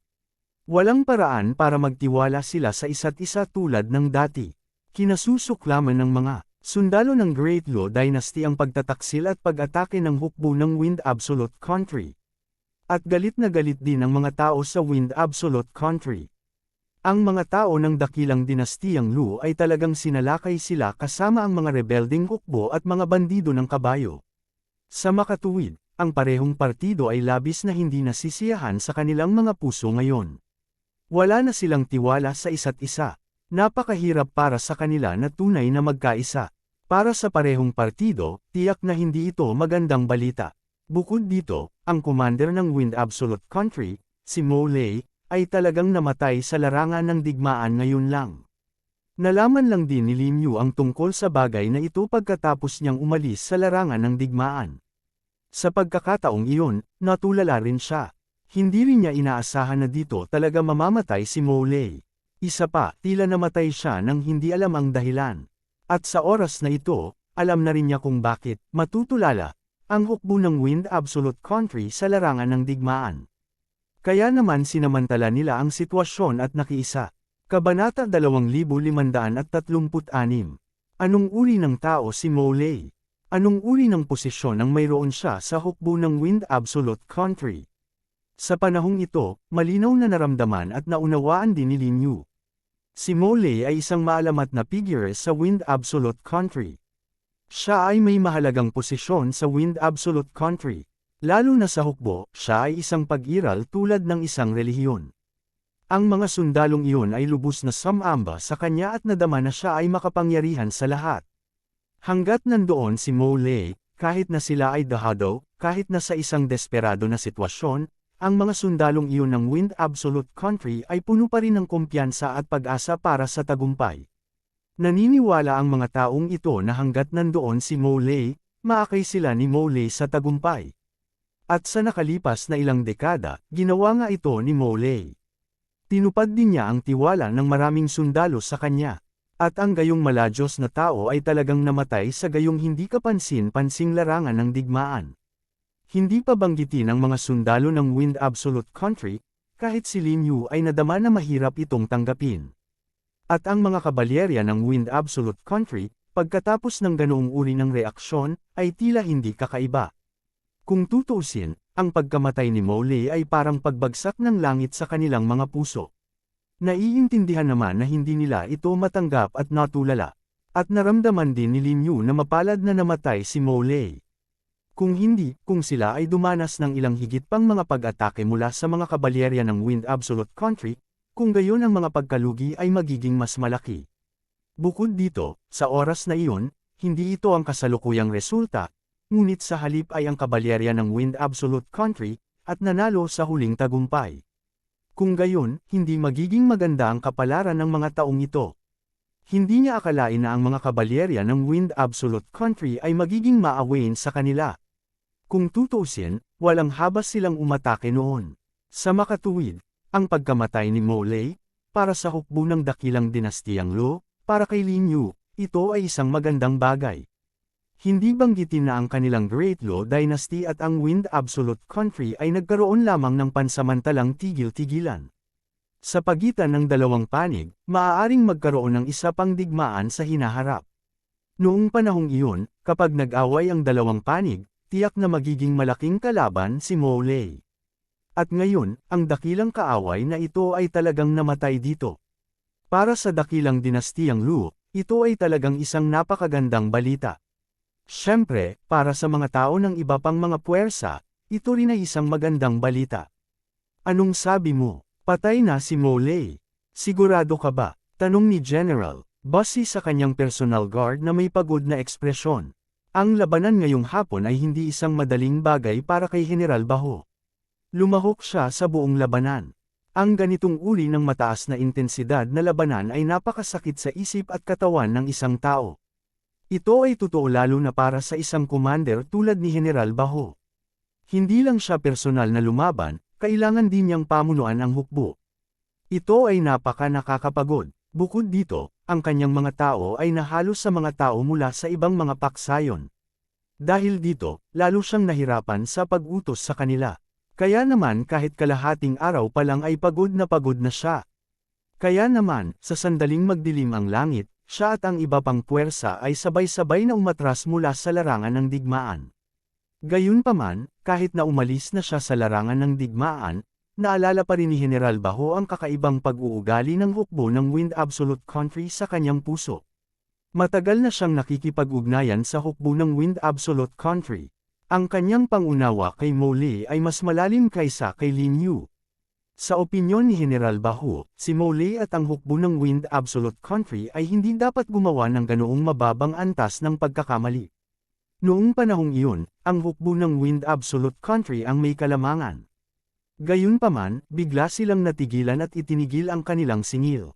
Dahil dito, nawala ang kanilang kalamangan at binigyan ng pagkakataon ng ibang puwersa na makabalik. Likas na tuwang-tuwa si General Baho tungkol dito. Gayunpaman, labis din siyang naguguluhan. Hindi niya alam kung bakit biglang kumilos ang hukbo ng Wind Absolute Country. Sa oras na iyon, naisip niya na may ibang plano si Mowley. Gayunpaman, nang maglaon, napatunayan na masyado siyang nag-iisip. Walang ibang plano si Mowley. Talagang kalokohan lang nilang isinuko ang kanilang kalamangan at nahulog sa gulo. Sa pagkaunawa ni General Baho kay Mowley, naramdaman niyang hindi dapat nagkamali si Mowley. Sa makatuwid, sa sandaling umalis siya sa larangan ng digmaan, nagpadala siya ng mga tao upang alamin kung ano ang nangyayari. Gusto niyang malaman kung bakit ganoon ang ugali ng hukbo ng Wind Absolute Country sa hapon. Gayunpaman, hindi inaasahan ni General Baho na ang kanyang sariling mga sundalo ay magbibigay sa kanya ng ganoong tugon. Patay na si Mowley. Ito ay isang bagay na hindi inaasahan ni General Baho. Pagkatapos ng lahat, si General Baho ay nasa larangan ng digmaan sa buong buhay niya. Hindi niya alam kung ilang laban na ang naranasan niya. Nakaranas siya ng mas mapanganib na mga bagay kaysa kaninang hapon. Gayunpaman, palagi niyang nagawang gawing tagumpay ang pagkatalo at makuha ang huling tagumpay. Siya mismo ay ligtas ding nakatakas mula sa mga mapanganib na sitwasyon ng maraming beses. Ganito ba talaga ang pagkamatay ng isang heroic figure? Namatay siya sa isang labanan na hindi masyadong delikado. Isa pa, bigla siyang namatay. Nadama ni General Baho na maaaring ito ay isang biro. Gayunpaman, nang isipin niya ang tungkol sa pagganap ng hukbo ng Wind Absolute Country, naramdaman niya na maaaring totoo ito. Kung hindi, hindi ito makatuwiran. Bakit magkakaroon ng ganoong performance ang hukbo ng Wind Absolute Country? Kung nandoon pa si Molay, hindi magiging masama ang performance nila. Talagang patay na siya. Ibinalik na ng mga tao sa Wind Absolute Country ang kanyang katawan sa kampo. Sa sandaling ito, puti ang kampo ng Wind Absolute Country. Sagot ng sundalo, bagamat maraming puwersa ang umalis na sa larangan ng digmaan, hindi sila nakalayo. Kaya naman, alam nilang lahat na hindi pa tapos ang laban na ito. Pansamantalang paghinto lang iyon. Pagkatapos nilang mag-ayos, muli silang mag-aaway. Sa makatuwid, ang lahat ng mga puwersa ay pumwesto sa hindi kalayuan sa larangan ng digmaan. Gayunpaman, ang pagkakaiba sa dati ay ang hukbo ng Wind Absolute Country ay hindi nakatalaga kasama ng hukbo ng Great Lu Dynasty. Sa halip, sila ay nakapwesto ng mag-isa. Dapat kasi kanina pa sila nag-atake. Hindi sila gaanong nagtitiwala sa isa't isa. Natural, hindi sila maaaring magpatuloy sa istasyon ng magkasama. Tungkol naman sa mga personal na gwardya ng dominanteng general na ito, dati nilang itinago ang kanilang mga sarili malapit sa kampo ng Wind Absolute Country at natuklasan ang sitwasyong ito. Nang marinig ang mga salita ng kanyang kawal, sumimangot si General Baho. Tapos, nag-relax siya. Mukhang hindi mali ang balita. Patay na talaga si Molay. Kung hindi, hindi magkakaroon ng ganoong follow-up. Malaking bagay para sa kanila ang pagkamatay ni Molay. Hindi lamang magiging mas madali ang susunod na labanan, ang kanilang mga pagkakataong manalo ay tataas ng malaki. Pagkatapos nito, kapag bumalik sila sa kanilang sariling bansa, malaki ang tsansa nilang manalo kung makikipagsanib puwersa sila sa hukbo ng kanilang bansa para salakayin ang Wind Absolute Country. Binalak na nilang salakayin ang Wind Absolute Country dahil alam nila na kung hindi nila aatakihin ang Wind Absolute Country, sasalakayin sila ng mga tao ng Wind Absolute Country. Kitang-kita ang ambisyon ng Wind Absolute Country. Malinaw itong nakita ng lahat. Si General Baho at ang iba pa ay lumabas sa pagkakataong ito at nagpanggap na mga bandido para salakayin ang bridal escort team. Gusto nilang mag-antala sa pagkakataong ito at salakayin ang Wind Absolute Country. Gusto nilang sirain ang relasyon sa pagitan ng Wind Absolute Country at ng Great Lu Dynasty. Sa ganitong paraan, hindi lubos na mapagkakatiwalaan ng Wind Absolute Country ang Great Lu Dynasty. Kahit atakihin pa sila, hindi nila gagamitin ang lahat ng lakas nila. Sa ganitong paraan, mas malaki ang tsansa nilang manalo. Ngayon, tila ang resulta sa pagkakataong ito ay mas mahusay kaysa sa inaasahan. Bagamat hindi nila kayang patayin ang prinsesa ng Great Lu Dynasty, ang unang prinsipe ng Wind Absolute Country ay patay na. Ngayon, patay na rin si Molay. Kasabay nito, labis din nilang napinsala ang mga kabalyero ng Wind Absolute Country. Bilang karagdagan, naging sanhi din sila ng Wind Absolute Country at ang hukbo ng Great Lu Dynasty na maging mga kaaway. Ang lahat ng ito ay higit na mabuti kaysa sa inaasahan niya, at lubos na nasisiyahan si General Bassi dito. Noong una, iniisip pa rin nila na ipagtanggol lamang ang lungsod at naghihintay sa hukbo ng Wind Absolute Country na salakayin ang kanilang bansa. Ngunit ngayon, tila ang Wind Absolute Country ay nawalan ng dalawang mahalagang tao ng sabay-sabay, at nagkaroon pa nga ng sama ng loob sa Great Lu Dynasty. Siguradong mayayanig ang kanilang bansa. Sa kasong ito, hindi imposible para sa kanila na gumawa ng inisyatiba sa pag-atake. Sa pag-aakalang siya ang mamumuno sa hukbo upang sugpuin ang Wind Absolute Country at pagkatapos ay sirain ang dakilang dinastiyang Lu at makamit ang isang walang kamatayang tagumpay, hindi mapigilan ni General Baho na matuwa. At lahat ng ito ay nagsimula sa pagkamatay ni Molay. Alam mo ba kung paano siya namatay? Sino ang pumatay sa kanya? Tanong ni General Baho. Siguradong binabantayan si Molay. Hindi magiging madali para sa isang karaniwang tao na patayin siya. Kahit na ang mga pana ay hindi makakatama sa kanya. Sa makatuwid, naramdaman ni General Bassi na ang taong pumatay kay Molay ay hindi isang simpleng tao. Kung alam niya kung sino ang kabilang partido, hindi niya tatutol na gantimpalaan ang kabilang partido. Ang isang dahilan ay para papurihan ang kabilang partido sa pagpatay kay Molay, at ang isa naman ay para i-recruit ang kabilang partido. Sa pananaw ni General Baho, ang taong pumatay kay Mo Lei ay nasa kanyang panig o sa panig ni Wang Cheng. Para sa mga tao ng dakilang dinastiyang Lu, ang posibilidad ay napakababa. Kahit na ang kabilang partido ay bumagsak sa Wind Absolute Country, hindi posible para sa kanila na patayin si Mo Lei. Kung iyon ang kaso, ganap nitong magagalit ang Wind Absolute Country at magdulot ng kakilakilabot na kahihinatnan.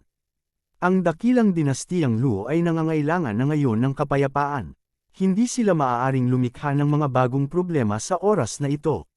Sa makatuwid, ang posibilidad na ang taong iyon ay nasa panig nila ni Wang Cheng ay napakataas. Kaya lang hindi niya alam kung sino iyon. Kung nasa side niya lang, okay pa rin. Maaari niyang gantimpalaan ang kabilang partido ng kaunting pera at i-promote ang mga ito. Kung ito ay nasa panig ni Wang Cheng, kung gayon kailangan niyang mag-isip ng paraan upang mahuli ang kabilang partido. Gustong-gusto ni General Baho ang ganitong uri ng eksperto. Hindi niya akalain na may ganoong eksperto sa tabi niya. Hindi ko alam kung sino ang taong iyon. Mukhang hindi rin alam ng Wind Absolute Countryside kung sino ang may gawa nito. Umiling ang personal guard. Hindi niya tuluyang mapasok ang kampo ng Wind Absolute Country. Kaya naman, wala siyang masyadong alam. Gayunpaman, ayon sa reaksyon ng mga sundalo ng Wind Absolute Country, ang kabilang partido ay tila hindi alam kung sino ang kabilang partido. Kabanata 2537. Ganun ba? Sayang naman, sabi ni General Bossy na may halong awa. Ito ay talagang isang napakakaawa-awang bagay. Gayunpaman, hindi ito mapipilit ni General Bossy. Kung tutusin, alam din niya na ang kampo ng Wind Absolute Country ay dapat na mahigpit na binabantayan. Kung gustong makalusot ng kanyang mga nasasakupan, tiyak na hindi ito magiging ganoon kadali. Napakagandang malaman ang tungkol sa bagay na ito. Hindi alam kung sino ang gumawa nito ay napaka-normal din. Isa pa, napakagulo ng sitwasyon noong mga panahong iyon. Maaaring hindi alam ng mga taong iyon mula sa Wind Absolute Country. Kaya naman, normal lang na hindi nila alam kung sino ang gumawa nito. Gayunpaman, hindi nilayo ni General Bossy na sumuko ng ganoon kadali. Pagkatapos ng lahat, para sa isang ambisyosong tao na tulad niya, gusto niya ang bawat makapangyarihang tao at nais niyang i-recruit sila bilang kanyang mga subordinate. Gayunpaman, wala siyang anumang lead sa bagay na ito. Kaya naman, maaari na lamang niya itong isantabi pansamantala. Habang iniisip ni General Bossy si Huang Feng, natanggap din ni Wang Cheng ang balita ng pagkamatay ni General Mo Lei. Si Wang Cheng ay iba kay General Bossy. Kahit na ang posisyon ni General Mo Lei sa Wind Absolute Country ay hindi mababa, wala siyang anumang partikular na ideya. Noong siya ay nasa kampo ng militar, siya ay isang mababang antas ng general ng militar. Wala siyang gaanong pakikipag-ugnayan sa mga taong may mataas na antas. Matapos sumali sa Revolutionary Army, ang kanyang kaaway ay naging hukbo ng Great Lu Dynasty at hindi ang hukbo ng Wind Absolute Country. Sa makatuwid, wala siyang masyadong alam tungkol kay Mo Lei. Gayunpaman, kahit na hindi niya naiintindihan ang posisyon ni Mo Lei sa Wind Absolute Country, ang pagkamatay ng pangunahing general ng kalaban ay isang bagay na dapat ikasaya. Bukod dito, alam niya na ang dahilan kung bakit nagkaroon ng ganitong pagbabago ang hukbo ng Wind Absolute Country sa larangan ng digmaan ay dahil sa biglaang pagkamatay ng pangunahing general. Sa makatuwid, interesado rin siya sa taong maaaring pumatay sa pangunahing general ng Wind Absolute Country. At the same time, medyo nakaramdam din siya ng swerte. Kung tutuusin, napakadelikado na para sa kanila ang labanan sa hapon. Ang kabalyerya ng Wind Absolute Country ay isang malaking banta sa kanila. Kung pinahintulutan nila ang hukbo ng Wind Absolute Country na salakayin sila ng ilang beses, kung gayon ay mapupunta sila sa isang napaka-miserableng estado. Sa makatuwid, masasabing ang taong pumatay sa pangunahing general ng Wind Absolute Country ay hindi direktang nagligtas ng kanilang buhay. Bukod dito, si Wang Cheng ay isa ring napaka-ambisyosong tao. Para mapatay ng ganoong tao ang pangunahing general ng Wind Absolute Country, dapat ay napakahusay niyang tao. Siyempre, interesado siya sa ganoong tao at gusto siyang i-recruit. Gayunpaman, ang impormasyon na mahahanap niya ay mas mababa pa kaysa kay General Bossy. Sa makatuwid, natural na hindi niya alam ang pagkakakilanlan ng assassin. Sa makatuwid, maaari lamang siyang sumuko ng walang magawa. Sa oras na ito, dumilim ang langit at tumahimik na ang larangan ng digmaan. Gayunpaman, kahit na ang lahat ng puwersa ay umalis sa larangan ng digmaan, hindi sila nakalayo. Sila ay higit pa o mas kaunti ay may sariling mga plano. Ang mga tao sa Wind Absolute Country ay hindi umalis dahil kailangan nilang mag-regroup at maghiganti kay General Molay. Ang kanilang pangunahing general, ang pagkakaroon ng Diyos ng digmaan ng kanilang bansa, ay talagang pinatay sa ilalim ng kanilang mga mata. Hanggang ngayon ay hindi pa rin nila alam kung sino ang pumatay. Para sa kanila, ito ay isang kahihiyan. Dapat nilang mahanap ang mamamatay tao at patayin ito para ipaghiganti si Molay. Kasabay nito, dapat nilang ipaalam sa iba na ang mga tao sa Wind Absolute Country ay hindi dapat gawing trifle. Sa mga taong ito, ang lakas ng Wind Absolute Country ay tumaas ng napakabilis. Hindi lang nila natalo ang dakilang dinastiyang Lu, namumukod-tangi rin silang parang crane sa kawan ng mga manok sa maraming bansa sa labas ng pass. Sa makatuwid, ang mga sundalo ng Wind Absolute Country ay pawang mapagmataas at hindi kayang tiisin ang iba na yumuyurak sa kanilang dignidad. Ngayon, may nangahas na umatake sa kanila, at pinatay pa ang isang mahalagang tao tulad ni Molay. Paano nila ito natitiis? At saka, kung babalik sila ng ganito, wala silang paraan para magpaliwanag sa Emperor. Tinanong sila ng Emperor, paano namatay si Molay? Sino ang pumatay sa kanya? Ano ang nangyari sa mamamatay tao? Paano sila sisigot? Kaya naman, kailangan nilang parusahan ng husto ang pumatay. Kahit na hindi nila mahanap ang mamamatay tao, kailangan nilang lipulin ang mga puwersa ng kaaway. Bilang karagdagan, lumabas sila sa oras na ito upang salubungin ang prinsesa ng dakilang dinastiyang Lu. Ito ang misyon na ibinigay sa kanila ng emperador. Bagamat may nangyari sa hapon at nagdulot ng ilang hindi pagkakaunawaan sa pagitan ng dalawang panig, ang mga sundalong ito ng Wind Absolute Country ay gustong ipagpatuloy ang misyon na ito. Sa orihinal, napakaganda ng plano ni Molay. Bagamat naglunsad din sila ng pag-atake sa hukbo ng dakilang dinastiyang Lu sa hapon, hanggat nakuha nila ang pangwakas na tagumpay, maaari nilang baliwalain ang mga pananaw ng mga tao sa dakilang dinastiyang Lu. Anyway, ang dakilang dinastiyang Lu ay palaging nasa mahinang posisyon sa harap nila. Bukod dito, ginawa nila ito para sa huling tagumpay. Ang ilang mga sakripisyo ay ganap na posible. Gayunpaman, walang inaasahan na si Molay ay ma-accident at mamamatay sa larangan ng digmaan. Bukod dito, hindi nakuha ng kanilang Wind Absolute Country ang panghuling tagumpay. Sa makatuwid, ngayon ay hindi nila alam kung paano haharapin ang hukbo ng dakilang dinastiyang Lu. Gayunpaman, ang mga tao sa Wind Absolute Country ay sanay na maging dominanti sa lahat ng mga taon na ito. Bagamat alam nilang mali sila sa hapon, hindi nila akalain na ang mga tao ng dakilang dinastiyang Lu ay tuluyang mabubuwal sa kanila. Dahil dito, sa makatuwid, kailangan nilang ipagpatuloy ang misyon na ito ng pag-escort sa prinsesa ng dakilang dinastiyang Lu. Hindi umalis ang mga tao ng Great Lu Dynasty dahil kay Prinsesa Qi. Ang misyon na natanggap ni Lin Yu ay ipadala si Prinsesa Qi sa Wind Absolute Nation. Kung hindi niya maipadala si Princess Qi doon, hindi maituturing na kumpleto ang kanyang misyon. Bagamat nagkaroon ng ilang salungatan sa pagitan ng dalawang partido sa hapon at galit na galit si Lin Yu sa mga tao ng Wind Absolute Nation, talagang hindi siya ng ahas at wala siyang mga kwalifikasyon upang tuluyang mahulog sa mga tao ng Wind Absolute Nation. Sa karamihan, maaari lamang niyang ipahayag ang kanyang kawalang kasiyahan. Bukod dito, si Prinsesa Qi ay naipakasal na sa Wind Absolute Country. Kahit na ang unang prinsipe ng Wind Absolute Country ay patay na, ang katotohanan ito ay hindi magbabago maliban kung bawiin ng emperador ng dakilang dinastiyang Lu ang utos na ito. Gayunpaman, tila hindi ito gagawin ng emperador ng dakilang dinastiyang Lu. Sa makatuwid, kinailangan ni Lin Yu na ipagpatuloy ang misyon na ito kahit na ito ay lubhang mapanganib at puno ng kahirapan. Bagamat tutol siya sa misyong ito, kailangan pa rin niyang magpatuloy. Maliban na lang kung ayaw na niyang mabuhay. Malinaw, hindi sapat na nabuhay si Lin Yu. Sa makatuwid, kailangan niyang malampasan ang mga paghihirap at ipagpatuloy ang misyong ito. Ang dahilan kung bakit hindi umalis si General Baho at ang iba pa ay mas simple. Lumabas sila sa pagkakataong ito upang sirain ang relasyon sa pagitan ng Wind Absolute Country at ng Great Lu Dynasty. Mas mabuti kung makakahanap sila ng pagkakataon na pahiniin ang lakas ng hukbo ng Wind Absolute Country. At sa harap nila ay isang magandang pagkakataon. Ang unang prinsipe at Mowgli mula sa Wind Absolute Country ay sunod-sunod na namatay. Siguradong maaapektuhan ang command system. Bukod dito, sa labanan ngayong hapon, ang hukbo ng Wind Absolute Country ay dumanas ng matinding pagkatalo.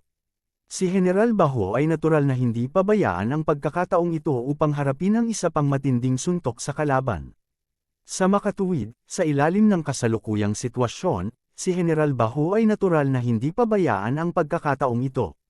Bukod dito, itinakda niya ang kanyang mga tingin sa hukbo ng dakilang dinastiyang Lu. Sa ngayon, nagkaroon na ng puot sa pagitan ng hukbo ng Great Lu Dynasty at ng Wind Absolute Country. Ito ay isang magandang pagkakataon para sa kanya upang talunin sila isa-isa. Ang unang prinsipe ng Wind Absolute Country ay patay na. Gayunpaman, ang prinsesa ng dakilang dinastiyang Lu ay hindi pa patay.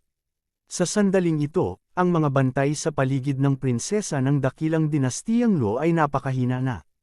Tumaas din ang pagkakataong mapatay ang prinsesa ng dakilang dinastiyang Lu. Si General Baho ay natural na hindi papayag na palayain ang pagkakataong ito upang patayin ang prinsesa ng dakilang dinastiyang Lu at pahiniin ang lakas ng dakilang dinastiyang Lu. Kung tutuusin, napaka-ambisyosa niyang tao.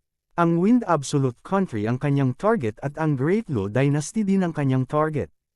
Nais niyang masakop ang lahat ng mga target na ito isa-isa. Kung alam ni General Baho na si Prinsesa Chi ay protektado ni Huang Feng at alam ang lakas ni Huang Feng, hindi siya magiging bulag na optimistiko. Hindi man lang niya naisip na salakayin si Prinsesa Chi. Paano namatay si Luisa? Hindi alam ni General Baho. Gayunpaman, kung patuloy siyang magbalak laban kay Prinsesa Chi, natatakot siya na ang kanyang wakas ay hindi magiging mas mahusay kaysa kay Luisa. Bilang ika-4 na partido, hindi rin pinili ni Wang Cheng na umalis sa sandaling ito. Ang hukbo ng dakilang dinastiyang Lu ay kanyang kaaway. Malapit na niyang haharapin ang pagkubkob ng hukbo ng Great Lu Dynasty. Sa sandaling ito, ang pagpatay sa mga sundalo ng dakilang dinastiyang Lu ay hindi lamang magpapapahina sa lakas ng dakilang dinastiyang Lu, kundi pati na rin sa pagtaas ng kanyang reputasyon. Ito ay lubhang kapakipakinabang sa kanya. Higit pa rito, hindi pa niya ganap na natapos ang gawaing itinalaga sa kanya ni General Baho. Upang makuha ang suporta ni General Baho at ng iba pa, kailangan niyang magpatuloy. Gayunpaman, walang gaanong pagtutol si Wang Cheng sa pagpapatuloy dahil nasa itaas na nila ngayon. Sa magulong labanan sa hapon, wala silang kalamangan sa simula at marami pa silang nasawi. Lalo na ang mga kabalyero ng Wind Absolute Country, pagkatapos silang singilin, mas marami silang nasawi. Gayunpaman, nang maglaon, ang hukbo ng Wind Absolute Country ay biglang nahulog sa isang bitag at na-target ng 3 partido sa parehong oras. Ang hukbo ng Wind Absolute Country ay dumanas din ng malaking pagkatalo. Pagkatapos ng lahat, ang hukbo ng Wind Absolute Country ay walang habas na umatake. Ang hukbo ng dakilang dinastiyang Lu ay hindi rin nagkaroon ng madaling panahon. Kasabay nito, nagkaroon ng agwat sa pagitan ng hukbo ng Wind Absolute Country at ng hukbo ng Great Lu Dynasty. Ito ay isang magandang pagkakataon upang magamit. Nang magsanib puwersa sina Wang Cheng at General Baho, mas kitang-kita ang kanilang kalamangan. Ang isa pang dahilan para manatili si Wang Cheng ay ang revolusyonaryong hukbo ay napakahirap. Sa labanan sa hapon, marami na silang nasamsam na mga gamit at kagamitan mula sa larangan ng digmaan. Marahil ang mga tao ng ibang partido ay walang pakialam sa mga bagay na ito, ngunit sa revolusyonaryong hukbo, sila ay lubhang kapakipakinabang. Hanggat mayroon silang sapat na mga supply at kagamitan, maaari nilang ipagpatuloy ang pagpapalawak ng kanilang hukbo. Pagkatapos ng lahat, walang kakulangan ng mga taong handang sumali sa revolusyonaryong hukbo sa dakilang dinastiyang Lu. Kulang lang sila ng mga gamit at kagamitan. Kabanata 2538. Si Wang Cheng ay may sariling mga ideya, at ang mga kadahilanang ito ay sapat na para manatili siya. Pagkatapos ng lahat, kumpara sa iba pang mga puwersa, maaari siyang ituring na pinakamahirap na puwersa sa mga puwersang ito. Kasabay nito, siya rin ang puwersa na hindi gaanong natatakot sa kamatayan. Sa dinastiyang Lu, maraming tao ang gustong sumapi sa rebelyon. Sa makatuwid, kahit na siya ay dumanas ng maraming casualty dito, hanggat maaari siyang makakuha ng sapat na mga benepisyo, kung gayon ang lahat ay magiging sulit. Siyempre, hindi siya maaaring patayin tulad ni Shi Dafu. Kahit ngayon, hindi pa alam ni Wang Cheng kung sino ang pumatay kay Shi Dafu. Gayunpaman, hindi ito isinapuso ni Wang Cheng. Una, hindi siya isang taong natatakot sa kamatayan. Kung siya ay natatakot sa kamatayan, hindi siya gagawa ng hakbang laban sa kanyang nakatataas, lalo pat tumahak sa landas ng walang pagbabalik ng paghihimagsik. Pangalawa, ang pagkamatay ni Shi Dafu, sa opinyon ni Wang Cheng, ay napaka-normal. Noong panahong iyon, wala pang maraming bantay si Shi Dafu sa paligid niya. Tsaka napakagulo ng eksena, ang mga espada ay walang mga mata. Si Shi Dafu ay namatay sa kaguluhan ng ganoon. Ang ganitong uri ng sitwasyon ay napaka-normal sa larangan ng digmaan. Kaya lang, si Shi Dafu mismo ay pabaya. Tiwala si Wang Cheng na hindi siya mamamatay sa larangan ng digmaan tulad ni Shi Dafu. Ang kanyang mga kasanayan ay orihinal na mas mahusay kaysa kay Shi Dafu. Bilang karagdagan, hindi niya ilalagay ang kanyang sarili sa panganib tulad ni Shi Dafu. Palagi siyang maraming bantay sa tabi niya. Tiwala si Wang Cheng na hindi siya mamamatay tulad ni Shi Dafu. Sa makatuwid, hindi naramdaman ni Wang Dafu na nasa anumang panganib siya. Gusto niya, talagang manatili. Maraming puwersa ang may sariling dahilan para manatili. Sa huli, nanatili silang lahat. Ayaw nilang umalis ng ganoon lang. Ilang puwersa ang nagtayo ng kampo hindi kalayuan sa larangan ng digmaan. Sa ilalim ng kalangitan sa gabi, tila medyo tahimik ang paligid ng larangan ng digmaan. Gayunpaman, alam ng lahat kung anong uri ng panganib ang nakatago sa tahimik na kapaligirang ito. Sa relatibong pagsasalita, medyo malapit ang puwersa ng grupo ni Wang Cheng at Domineering General. Sila ay orihinal na kaalyado. Hanggang ngayon, honeymoon period pa ang alyansang ito. Sa makatuwid, ang relasyon sa pagitan ng dalawang puwersang ito ay napakaharmonya. Ang kanilang mga kampo ay hindi masyadong malayo sa isa't isa, at ang ugnayan sa pagitan ng Wind Absolute Country at ng hukbo ng Great Lu Dynasty ay hindi gaanong magkatugma. Sa araw kasi, nagkaroon ng di pagkakasundo na eksena sa pagitan ng magkabilang panig. Nagkita na rin ang mga sundalo ng magkabilang panig noon.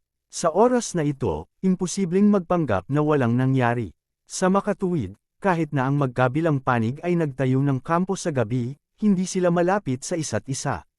Nakabantay pa nga sila sa isa't isa. Hindi ito gagawin. Sa kampo ng dakilang dinastiyang Lu, nakasimangot si Lin Yu habang pabalik-balik sa sarili niyang kampo. Napakapangit ng ekspresyon niya. Hindi tanga si Lin Yu, kaya malinaw niyang nakikita ang kasalukuyang sitwasyon sa pagitan ng iba't ibang partido. Dati, nang magtulungan ang Wind Absolute Country at Great Lu Dynasty sa isa't isa upang labanan ang rebelding hukbo at ang mga magnanakaw ng kabayo, pare-pareho lang sila. Kung hindi gumamit ng diskarte si Mo Lei, maaaring hindi nila makuha ang mataas na kamay. Ngayong patay na si Mo Lei, tiyak na maaapektuhan ang lakas ng Wind Extinction Nation. Bukod dito, nagkaroon din ng lamat sa pagitan ng dalawang panig. Dahil dito, ang lakas ng magkabilang panig ay tiyak na mababawasan ng husto. Higit pa rito, gusto pa rin ni Lin Yu na ipagpatuloy ang kanyang misyon ng pag-escort kay Prinsesa Qi. Sa makatuwid, hindi siya papayag na makita ang kanyang panig sa isang dahado. Sa makatuwid, si Lin Yu ay lubhang nababalisa. Bagamat kinasusuklaman niya ang mga aksyon ng mga sundalo ng Wind Absolute Country noong araw, hindi ngayon ang oras para isipin ito. Sa oras na ito, kung hindi sila makakaisa sa mga tao ng Wind Absolute Country, kung gayon ang mga matatalo ay tiyak na sila. Sa pag-iisip nito, wala nang pakialam si Lin Yu sa reputasyon ng Wind Absolute Country. Mabilis niyang ipinadala ang sarili niyang mga personal na gwardya sa kampo ng Wind Absolute Country para makipag-ugnayan sa kabilang partido na gustong bumuo muli ng alyansa. Sa oras na ito, ang kapaligiran sa kampo ng Wind Absolute Country ay hindi masyadong maganda. Pagkatapos ng lahat, sunod-sunod na nawala sa kanila ang unang prinsipe at Mo Lei. Ang dalawang taong ito ay may hawak na napakahalagang posisyon sa bansang Wind Absolute Country. Matapos mamatay ang dalawa, malaki ang naging epekto nito sa bansang Wind Absolute Country. Kaya naman, hindi kayang tretuhin ng mga sundalong ito na parang walang nangyari. Ang pinakamahalagang layunin ng kanilang pananatili dito ngayon ay upang ipaghiganti si Molay at ang unang prinsipe. Gayunpaman, alam din nila na sa kanilang lakas lamang, napakahirap makipaglaban sa rebelding hukbo ng dakilang dinastiyang Lu at sa mga hukbo ng mga nakapaligid na bansa. Kung gusto nilang makamit ang tagumpay, dapat silang patuloy na makipagtulungan sa mga tao ng Great Lu Dynasty. Sa oras na ito, dumating ang sugo ng dakilang dinastiyang Lu. Ipinahayag nila ang mabuting kalooban ni Lin Yu. Ang mga tao sa Wind Absolute Country ay natural na walang dahilan para tumanggi. Nangangailangan din sila ng mga kakampi ngayon. Kaya naman ang dalawang puwersa na masayang naglalaban sa araw ay muling naging magkapanalig sa gabi. Gayunpaman, naunawaan ng magkabilang panig na ang kanilang kasalukuyang relasyon ay ganap na naiiba mula sa dati. Magkakampi man sila ngayon, walang tiwala sa pagitan nila tulad ng dati. Mag-iingat pa rin sila sa isa't isa sa kanilang mga puso. Gayunpaman, si Lin Yu at ang mga tao mula sa Wind Extinction Country ay walang pakialam dito. Sa simula, wala silang pakialam sa isa't isa at hindi tunay na nagtitiwala sa isa't isa. Sa makatuwid, sa sandaling ito, walang gaanong pagkakaiba kumpara sa dati. Hindi ko talaga akalain na si Lin Yu ay aktwal na maglalakad kasama ng mga tao ng Wind Absolute Country ng ganoon kabilis. Baka nakalimutan niya ang ginawa sa atin ng mga tao ng Wind Absolute Country noong araw. Mabilis na natanggap ni Prinsesa Chi ang balita na si Lin Yu at ang mga tao ng Wind Absolute Country ay muling bumuo ng isang alyansa. Tungkol dito, natural na nagagalit si Prinsesa Chi. Walang magandang impresyon si Princess Chi sa Wind Absolute Country. Hindi lamang dahil sa digmaan sa pagitan ng dalawang bansa, kundi dahil din sa iminungkahi ni Louisa ang isang alyansa sa kasal sa kanyang maharlikang kapatid. Tungkol sa bagay na ito, si Prinsesa Chi ay palaging nag-iisip. Sa makatuwid, nang malaman niyang pinatay ni Huang Feng sina Louisa at Molay, napakasaya ni Prinsesa Chi. Gayunpaman, hindi inaasahan ni Prinsesa Chi na sa isang kisap mata, si Lin Yu ay aktwal na lalakad kasama ng mga tao ng Wind Absolute Country muli. Dahil dito, labis siyang nadismaya kay Lin Yu. Gayunpaman, ang hukbong ito ay nasa ilalim ng utos ni Lin Yu. Sa makatuwid, kahit na hindi siya nasisiyahan kay Lin Yu, walang magagawa si Prinsesa Chi tungkol dito. Actually, ito rin ay isang napaka-normal na bagay. Sabi ni Huang Feng. Sa kasalukuyan, mas naging malapit ang relasyon ni Huang Feng at Princess Chi. Bukod sa nagpapahinga sa gabi, silang dalawa ay karaniwang magkasama sa natitirang oras. Sa ngayon, kapag nahiwalay na ang mga hukbo ng iyong Great Lu Dynasty at Wind Absolute Country, hindi ka na magiging kalaban ng dalawa pang kapangyarihan. Sigurado ako na kung makikita ito ni Lin Yu, makikita rin ito ng bagong commander ng Wind Absolute Country Army, patuloy ni Huang Feng. Kabanata 2539. Pagkatapos ng lahat, si Huang Feng ay nakaranas ng maraming espasyo at nag-utos ng maraming labanan. Sa makatuwid, naiintindihan niya ang layunin ni Lin Yu at ng bagong commander ng Wind Absolute Country. Sa kasalukuyang mga kalagayan, lahat ay may dahilan upang hindi umalis sa lugar na ito. Si Lin Yu ay hindi makaalis, at ang mga tao sa Wind Absolute Country ay hindi rin makaalis. Kung hindi sila makaalis, kailangan nilang harapin ang mga kaaway mula pa noon. Dati, kapag kaharap nila ang kabilang partido, nakaramdam na sila ng matinding pressure. Kung magkahiwalay pa sila, mas malala pa ang sitwasyon nila. Kung ayaw nilang matalo, ang tanging pagpipilian lang nila ay ang magkaisa. Gayunpaman, si Huang Feng ay hindi masyadong optimistiko tungkol sa alyansa sa pagitan ni Lin Yu at ng hukbo ng Wind Absolute Country. Ang dahilan ay napakasimple. Sa bagay, kakalaban lang ng magkabilang panig sa maghapon. Maaaring pansamantalang magkaisa ang mga general para sa kanilang sariling mga layunin, ngunit hindi ito madaling tanggapin ng mga sundalo. Kung sa bagay, sa maghapon ay nag-away sila at marami sa kanilang mga kasama ang napatay ng kabilang partido. Ang ganitong uri ng puot ay maaaring makalimutan pagkatapos ng ilang panahon, ngunit ngayon na sila ay nagkakaisa, napakahirap kalimutan ang puot na ito ng napakabilis. Ang dalawang panig ay hindi na nagtitiwala sa isa't isa gaya ng dati. Nang magsimula muli ang labanan, hindi lamang nila kinailangan na harapin ang rebelding hukbo at mga tulisan, kailangan din nilang maging maingat sa isa't isa. Natatakot silang patayin sila ng kabilang partido mula sa likuran. Kung tungkol sa pakikipagtulungan, iyon ay napakahirap. Kasabay nito, ang pagkamatay ni Mole ay may malaking epekto sa Wind Absolute Country. Pagkatapos ng lahat, ang kabilang partido ay isang Diyos ng digmaan. Ang kanyang biglaang pagkamatay ay tiyak na makakaapekto sa moral ng mga sundalo ng Wind Absolute Country. Kapag mababa na ang moral, natural na bababa ang kanilang lakas sa pakikipaglaban. Anyway, I just can't stand those people of Wind Absolute Country. Sabi ni Princess Chi. Habang nagiging mas malapit ang kanyang relasyon kay Huang Feng, naging mas bukas si Prinsesa Chi sa harap ni Huang Feng. Masasabi niya ang maraming bagay, sa paglipas ng mga taon, ilan sa ating mga tao ang napatay ng mga tao sa Wind Absolute Country at ilan ang kanilang inagaw.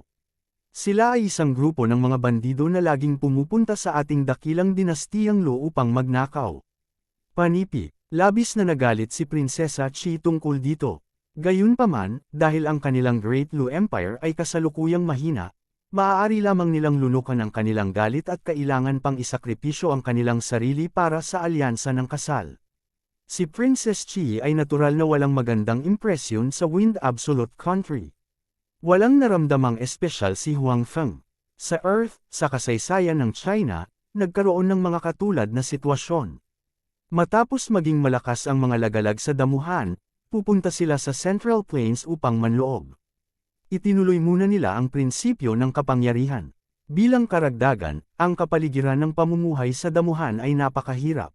Ang Central Plains ay may lahat ng uri ng mga bagay, at ang kanilang lakas ay mas mababa kaysa sa kanila. Paanong hindi sila maiinggit at hindi pumupunta para manloob? At ngayon, ang sitwasyon sa pagitan ng Wind Absolute Country at Great Lu Dynasty ay halos pareho.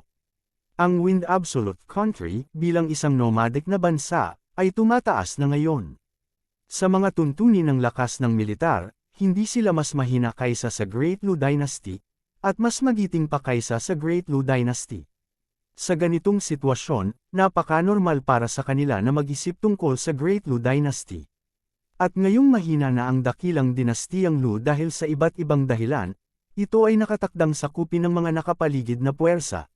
Dahil ang dakilang dinastiyang Lu ay may malaking teritoryo at masaganang yaman, ngunit mahina pa rin ang lakas militar nito. Natural, ito ay magiging isang matabang piraso ng karne sa mata ng mga nakapaligid na puwersa. Sino ba naman ang hindi gustong kumagat?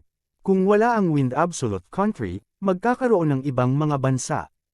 Ang Wind Absolute Country ay hindi lamang ang bansa sa paligid ng Great Lu Dynasty. Ito ay dahil lamang sa mas malakas na ngayon ang Wind Absolute Country.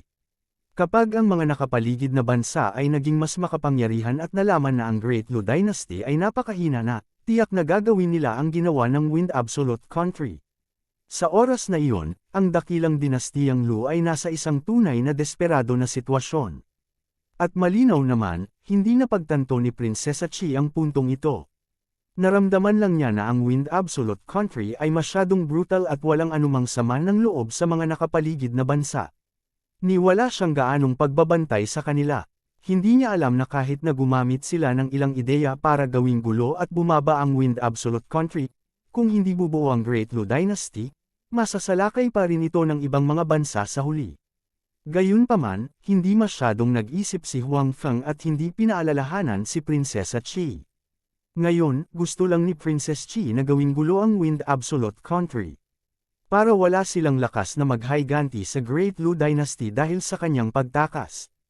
At tinutulungan din siya ni Huang Feng na gawin iyon.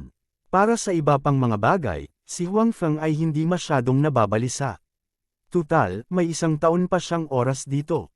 Bukod dito, wala siyang gaanong kaugnayan sa emperor ng dakilang dinastiyang Lu at walang magandang impresyon sa dakilang dinastiyang Lu. Ang dahilan kung bakit niya tinulungan si Prinsesa Chi ay dahil sa ilang hindi pagkakaunawaan at pangako nito sa kanya. Sa ibang bagay, hindi pa niya naiisip. Sige, magpahinga ka ng maaga. I think there's going to be a big battle tomorrow. Sinabi ni Huang Feng kay Prinsesa Qi. Ang labanan bukas ay halos ganap na mahuhulaan. Higit pa rito, bago na pagdesisyonan ng kinalabasan, ang labanan dito ay hindi hihinto ng ganoon kadali. Okay, tumango si Princess Qi. Kahit na hindi pa rin siya sumasang-ayon sa desisyon ni Lin Yu, alam din niya na si Lin Yu ay may higit na awtoridad kaysa sa kanya pagdating sa military command. Kahit na siya ay isang prinsesa, wala siyang masyadong magagawa. Pagkatapos ng lahat, ang posisyon ni Lin Yu ay hinirang ng kanyang imperial brother. Bukod dito, labis na pinahahalagahan ni Prinsesa Qi ang opinyon ni Huang Feng at nakinig pa nga sa kanya.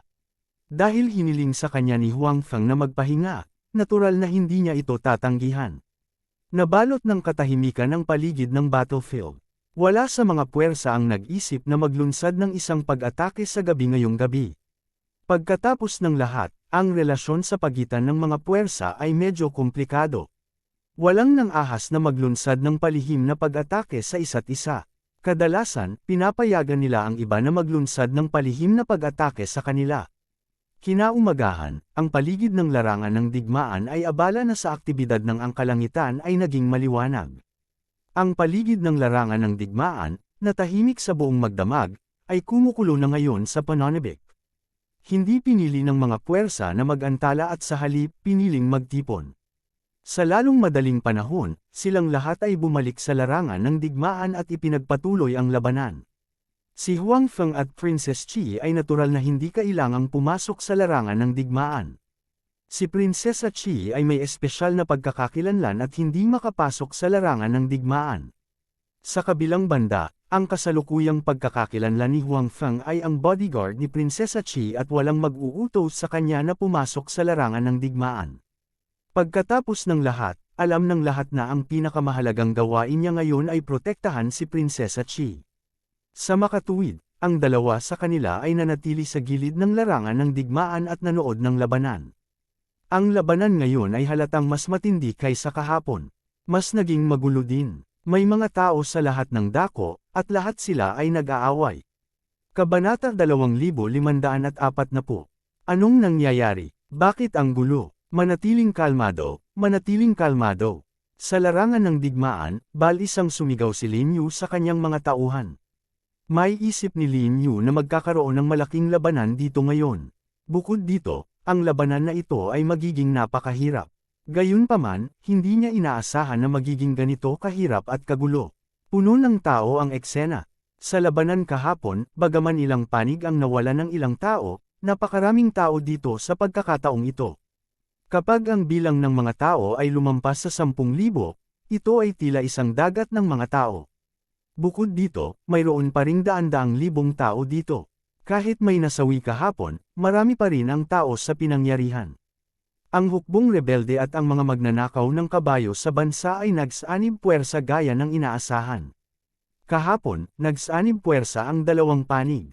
Bukod dito, tila naging maganda ang pagtutulungan nila. Walang hindi pagkakaunawaan. Walang kakaiba sa muli nilang pagsasama ngayon. Naghanda rin si Lin Yu para sa isang mahirap na labanan. Gayunpaman, may dahilan siya para hindi umalis. Kaya naman, kahit alam niyang magiging napakahirap ng laban ngayon, pinilit pa rin niyang manatili. Gayunpaman, hindi niya inaasahan na ang labanan ngayon ay magiging mas mahirap kaysa sa naisip niya. Dahil nakilala na niya ang bagong commander ng Wind Absolute Nation kagabi, at nagkaroon na ng cooperative relationship ang magkabilang panig. Sa makatuwid, nang magsimula ang labanan ngayong umaga, ang magkabilang panig ay nagsanib puwersa na. Sa simula, ito ay wala. Bagamat hindi masyadong maganda ang kapaligiran sa pagitan ng mga sundalo ng magkabilang panig, ang ekspresyon lang ng kanilang mga mukha ang hindi masyadong maganda. Walang anumang salungatan. Nang makita niya ang eksenang ito, gamaan ang pakiramdam ni Lin Yu. Gayunpaman, nang magsimula ang labanan, ang lahat ay naging iba. Sa laban, halo-halo ang lahat dahil kung tutuusin, hindi naman sila kabilang sa iisang panig. Dahil maraming tao sa pinangyarihan, minsan hindi maiiwasan na magkaroon ng ilang aksidenteng pinsala. Noong una, hindi ito malaking bagay. Gayunpaman, sa insidente kahapon, iba ang sitwasyon. Minsan, kapag ang mga sundalo ng dakilang dinastiyang Lu ay nakikipaglaban sa mga kawal ng rebeldeng hukbo, hindi maiiwasang lumihis ang mga sandata sa kanilang mga kamay. Sa orihinal, maaari nilang bawiin ang kanilang mga armas. Gayunpaman, nang makita nilang ang mga tao sa tabi nila ay mga sundalo ng Wind Absolute Country, ang kanilang intensyon na bawiin ang kanilang mga armas ay bahagyang kumupas. Bilang resulta, ang bilang ng mga aksidenteng pinsala ay natural na mas mataas kaysa dati. Matapos lumitaw ang mga aksidenteng pinsala, ang mga taong sangkot ay titingin lamang sa kanila ng walang pakialam. Kung tungkol sa mga salita ng pag-aalala at paghingi ng tawad, walang kahit isang salita. Hindi lamang ito ginawa ng mga sundalo ng Great Lu Dynasty, kundi pati na rin ng mga sundalo ng Wind Absolute Country ang gumawa nito. Dahil dito, natural na lumaki ang galit sa pagitan ng mga sundalo ng magkabilang panig. Lalong hindi napigilan ang kanilang mga emosyon. Sa huli, na-develop pa ito hanggang sa punto na hindi aksidenteng mga pinsala, kundi ang intensyon na salakayin ang isa't isa. Lalong naging magulo ang eksena. Kadalasan, kapag nag-aaway ang dalawang tao, may biglang sumulpot sa gilid at palihim na inaatake ang isa sa kanila. At ang taong ito na palihim na inatake ay alinman sa isang sundalo ng Great Lu Dynasty o isang sundalo ng Wind Absolute Country. Ang mga sundalo ng magkabilang panig ay lubos na nagalit. Sa orihinal, ang insidente kahapon ay hindi nalutas. Dahil lang sa sobrang dilim ng langit at ayaw mag-away ng magkabilang panig sa gabi kaya tumigil sila. Umiral pa rin ang hidwaan sa pagitan ng dalawang panig at hindi pa neresolba. Ngayon, lumalala ang sitwasyon. Bagamat nais ng mga commander ng magkabilang panig na kontrolin ang pag-unlad ng bagay na ito, ang lahat ay walang kabuluhan. Galit na galit ang mga sundalong iyon at hindi nakinig sa utos ng commander. Kahit na makinig sila sa ibabaw, kapag nakikipaglaban sa kalaban, aksidenteng, pa rin nilang masasaktan ang kanilang mga kaalyado. Sinunod ko na ang utos na huwag umatake sa kabila.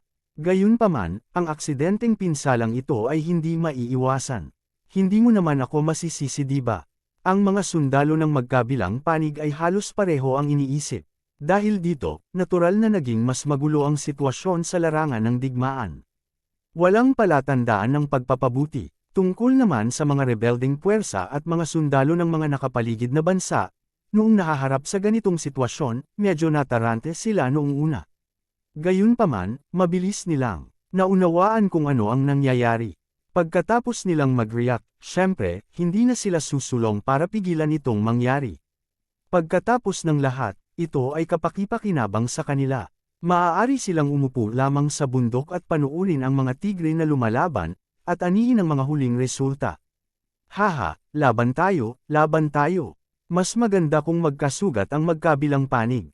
Nang makita ang magulong eksenang ito, si Wang Cheng ay tumawa ng buong pagmamalaki. Talagang may dahilan si Wang Cheng para maging masaya. Kung tutuusin, ang kasalukuyang sitwasyon ay lubhang kapakipakinabang sa kanya. Kung kaya nilang sirain ang mga sundalo ng Wind Absolute Country at ang dakilang dinastiyang Lu, hindi lamang sila makakakuha ng maraming nasamsam sa labanan, ngunit makukuha rin nila ang suporta ni General Baho at ng iba pa. Siyempre, ang mas mahalagang bagay ay ang puot sa pagitan ng Wind Absolute Country at ng Great Lu Dynasty ay lalalim ng palalim. Maaaring may mga aksidente sa tigil putukan, lalo na nang magkasunod na namatay ang unang prinsipe at Mowley mula sa Wind Absolute Country. Ngayon, ang puot sa pagitan ng mga sundalo ng Wind Absolute Country at ng mga sundalo ng Great Lu Dynasty sa larangan ng digmaan ay naging mas malalim. Ito ay isang magandang bagay para kay Wang Cheng. Sa makatuwid, hindi na makapaghintay si Wang Cheng na gumawa sila ng mas malaking kaguluhan. Masayang-masaya rin si General Bahu tungkol dito. Sa kanyang puso, ang Wind Absolute Country ang pinakamapanganib at pinakamahalagang kaaway. Ayaw niyang bitawan ang anumang pagkakataon para pahinain ang lakas ng Wind Absolute Country. Obviously, may mas magandang opportunity sa harap niya. Gayunpaman, bagamat umaasa lamang sina Wang Cheng at General Bahu na makitang magkapatayan ang mga sundalo ng Wind Absolute Country at ang Great Lu Dynasty, hindi sila makaalis sa larangan ng digmaan. Pagkatapos ng lahat, ang larangan ng digmaan ay masyadong magulo ngayon. Hindi naging madali para sa kanila ang umalis. Bilang karagdagan, kung ganap silang umalis sa larangan ng digmaan, kung gayon ang mga sundalo ng Wind Absolute Country at ang Great Lu Dynasty ay maaaring hindi magpatuloy sa pakikipaglaban. Malinaw na hindi ito ang gustong makita ni General Bahu at ng iba pa. Sa makatuwid, kahit na sila ay aktibo o pasibo, hindi sila maaaring umalis sa larangan ng digmaan ngayon. Sa kabutihang palad, ang mga sundalo ng Wind Absolute Country at ang Great Lu Dynasty ay mahigpit na nakikipaglaban ngayon. Bagamat sinalakay din sina General Bahu at Wang Cheng, maliwanag na hindi sila ang pangunahing target. Sa makatuwid, kahit na may mga nasawi, ang mga nasawi ay hindi ganoon kalaki. Katanggap-tanggap pa rin. Paano magiging ganito? Di ba nagsanib puwersa na sila? Bakit sila nag-aaway ngayon? Si Prinsesa Chi, na nakatayo sa gilid ng larangan ng digmaan, ay malinaw na hindi matanggap ang lahat sa harap ng kanyang mga mata. Sa kanyang opinyon, ang mga sundalo ng kanyang bansa ay nakipag-alyansa na sa mga sundalo ng Wind Absolute Country. Bagamat hindi ito ang gusto niyang makita, nagkaroon nga sila ng alyansa. Pagkatapos, dapat nilang labanan ang kalaban ng sama-sama at hindi umatake sa isa't isa tulad ngayon.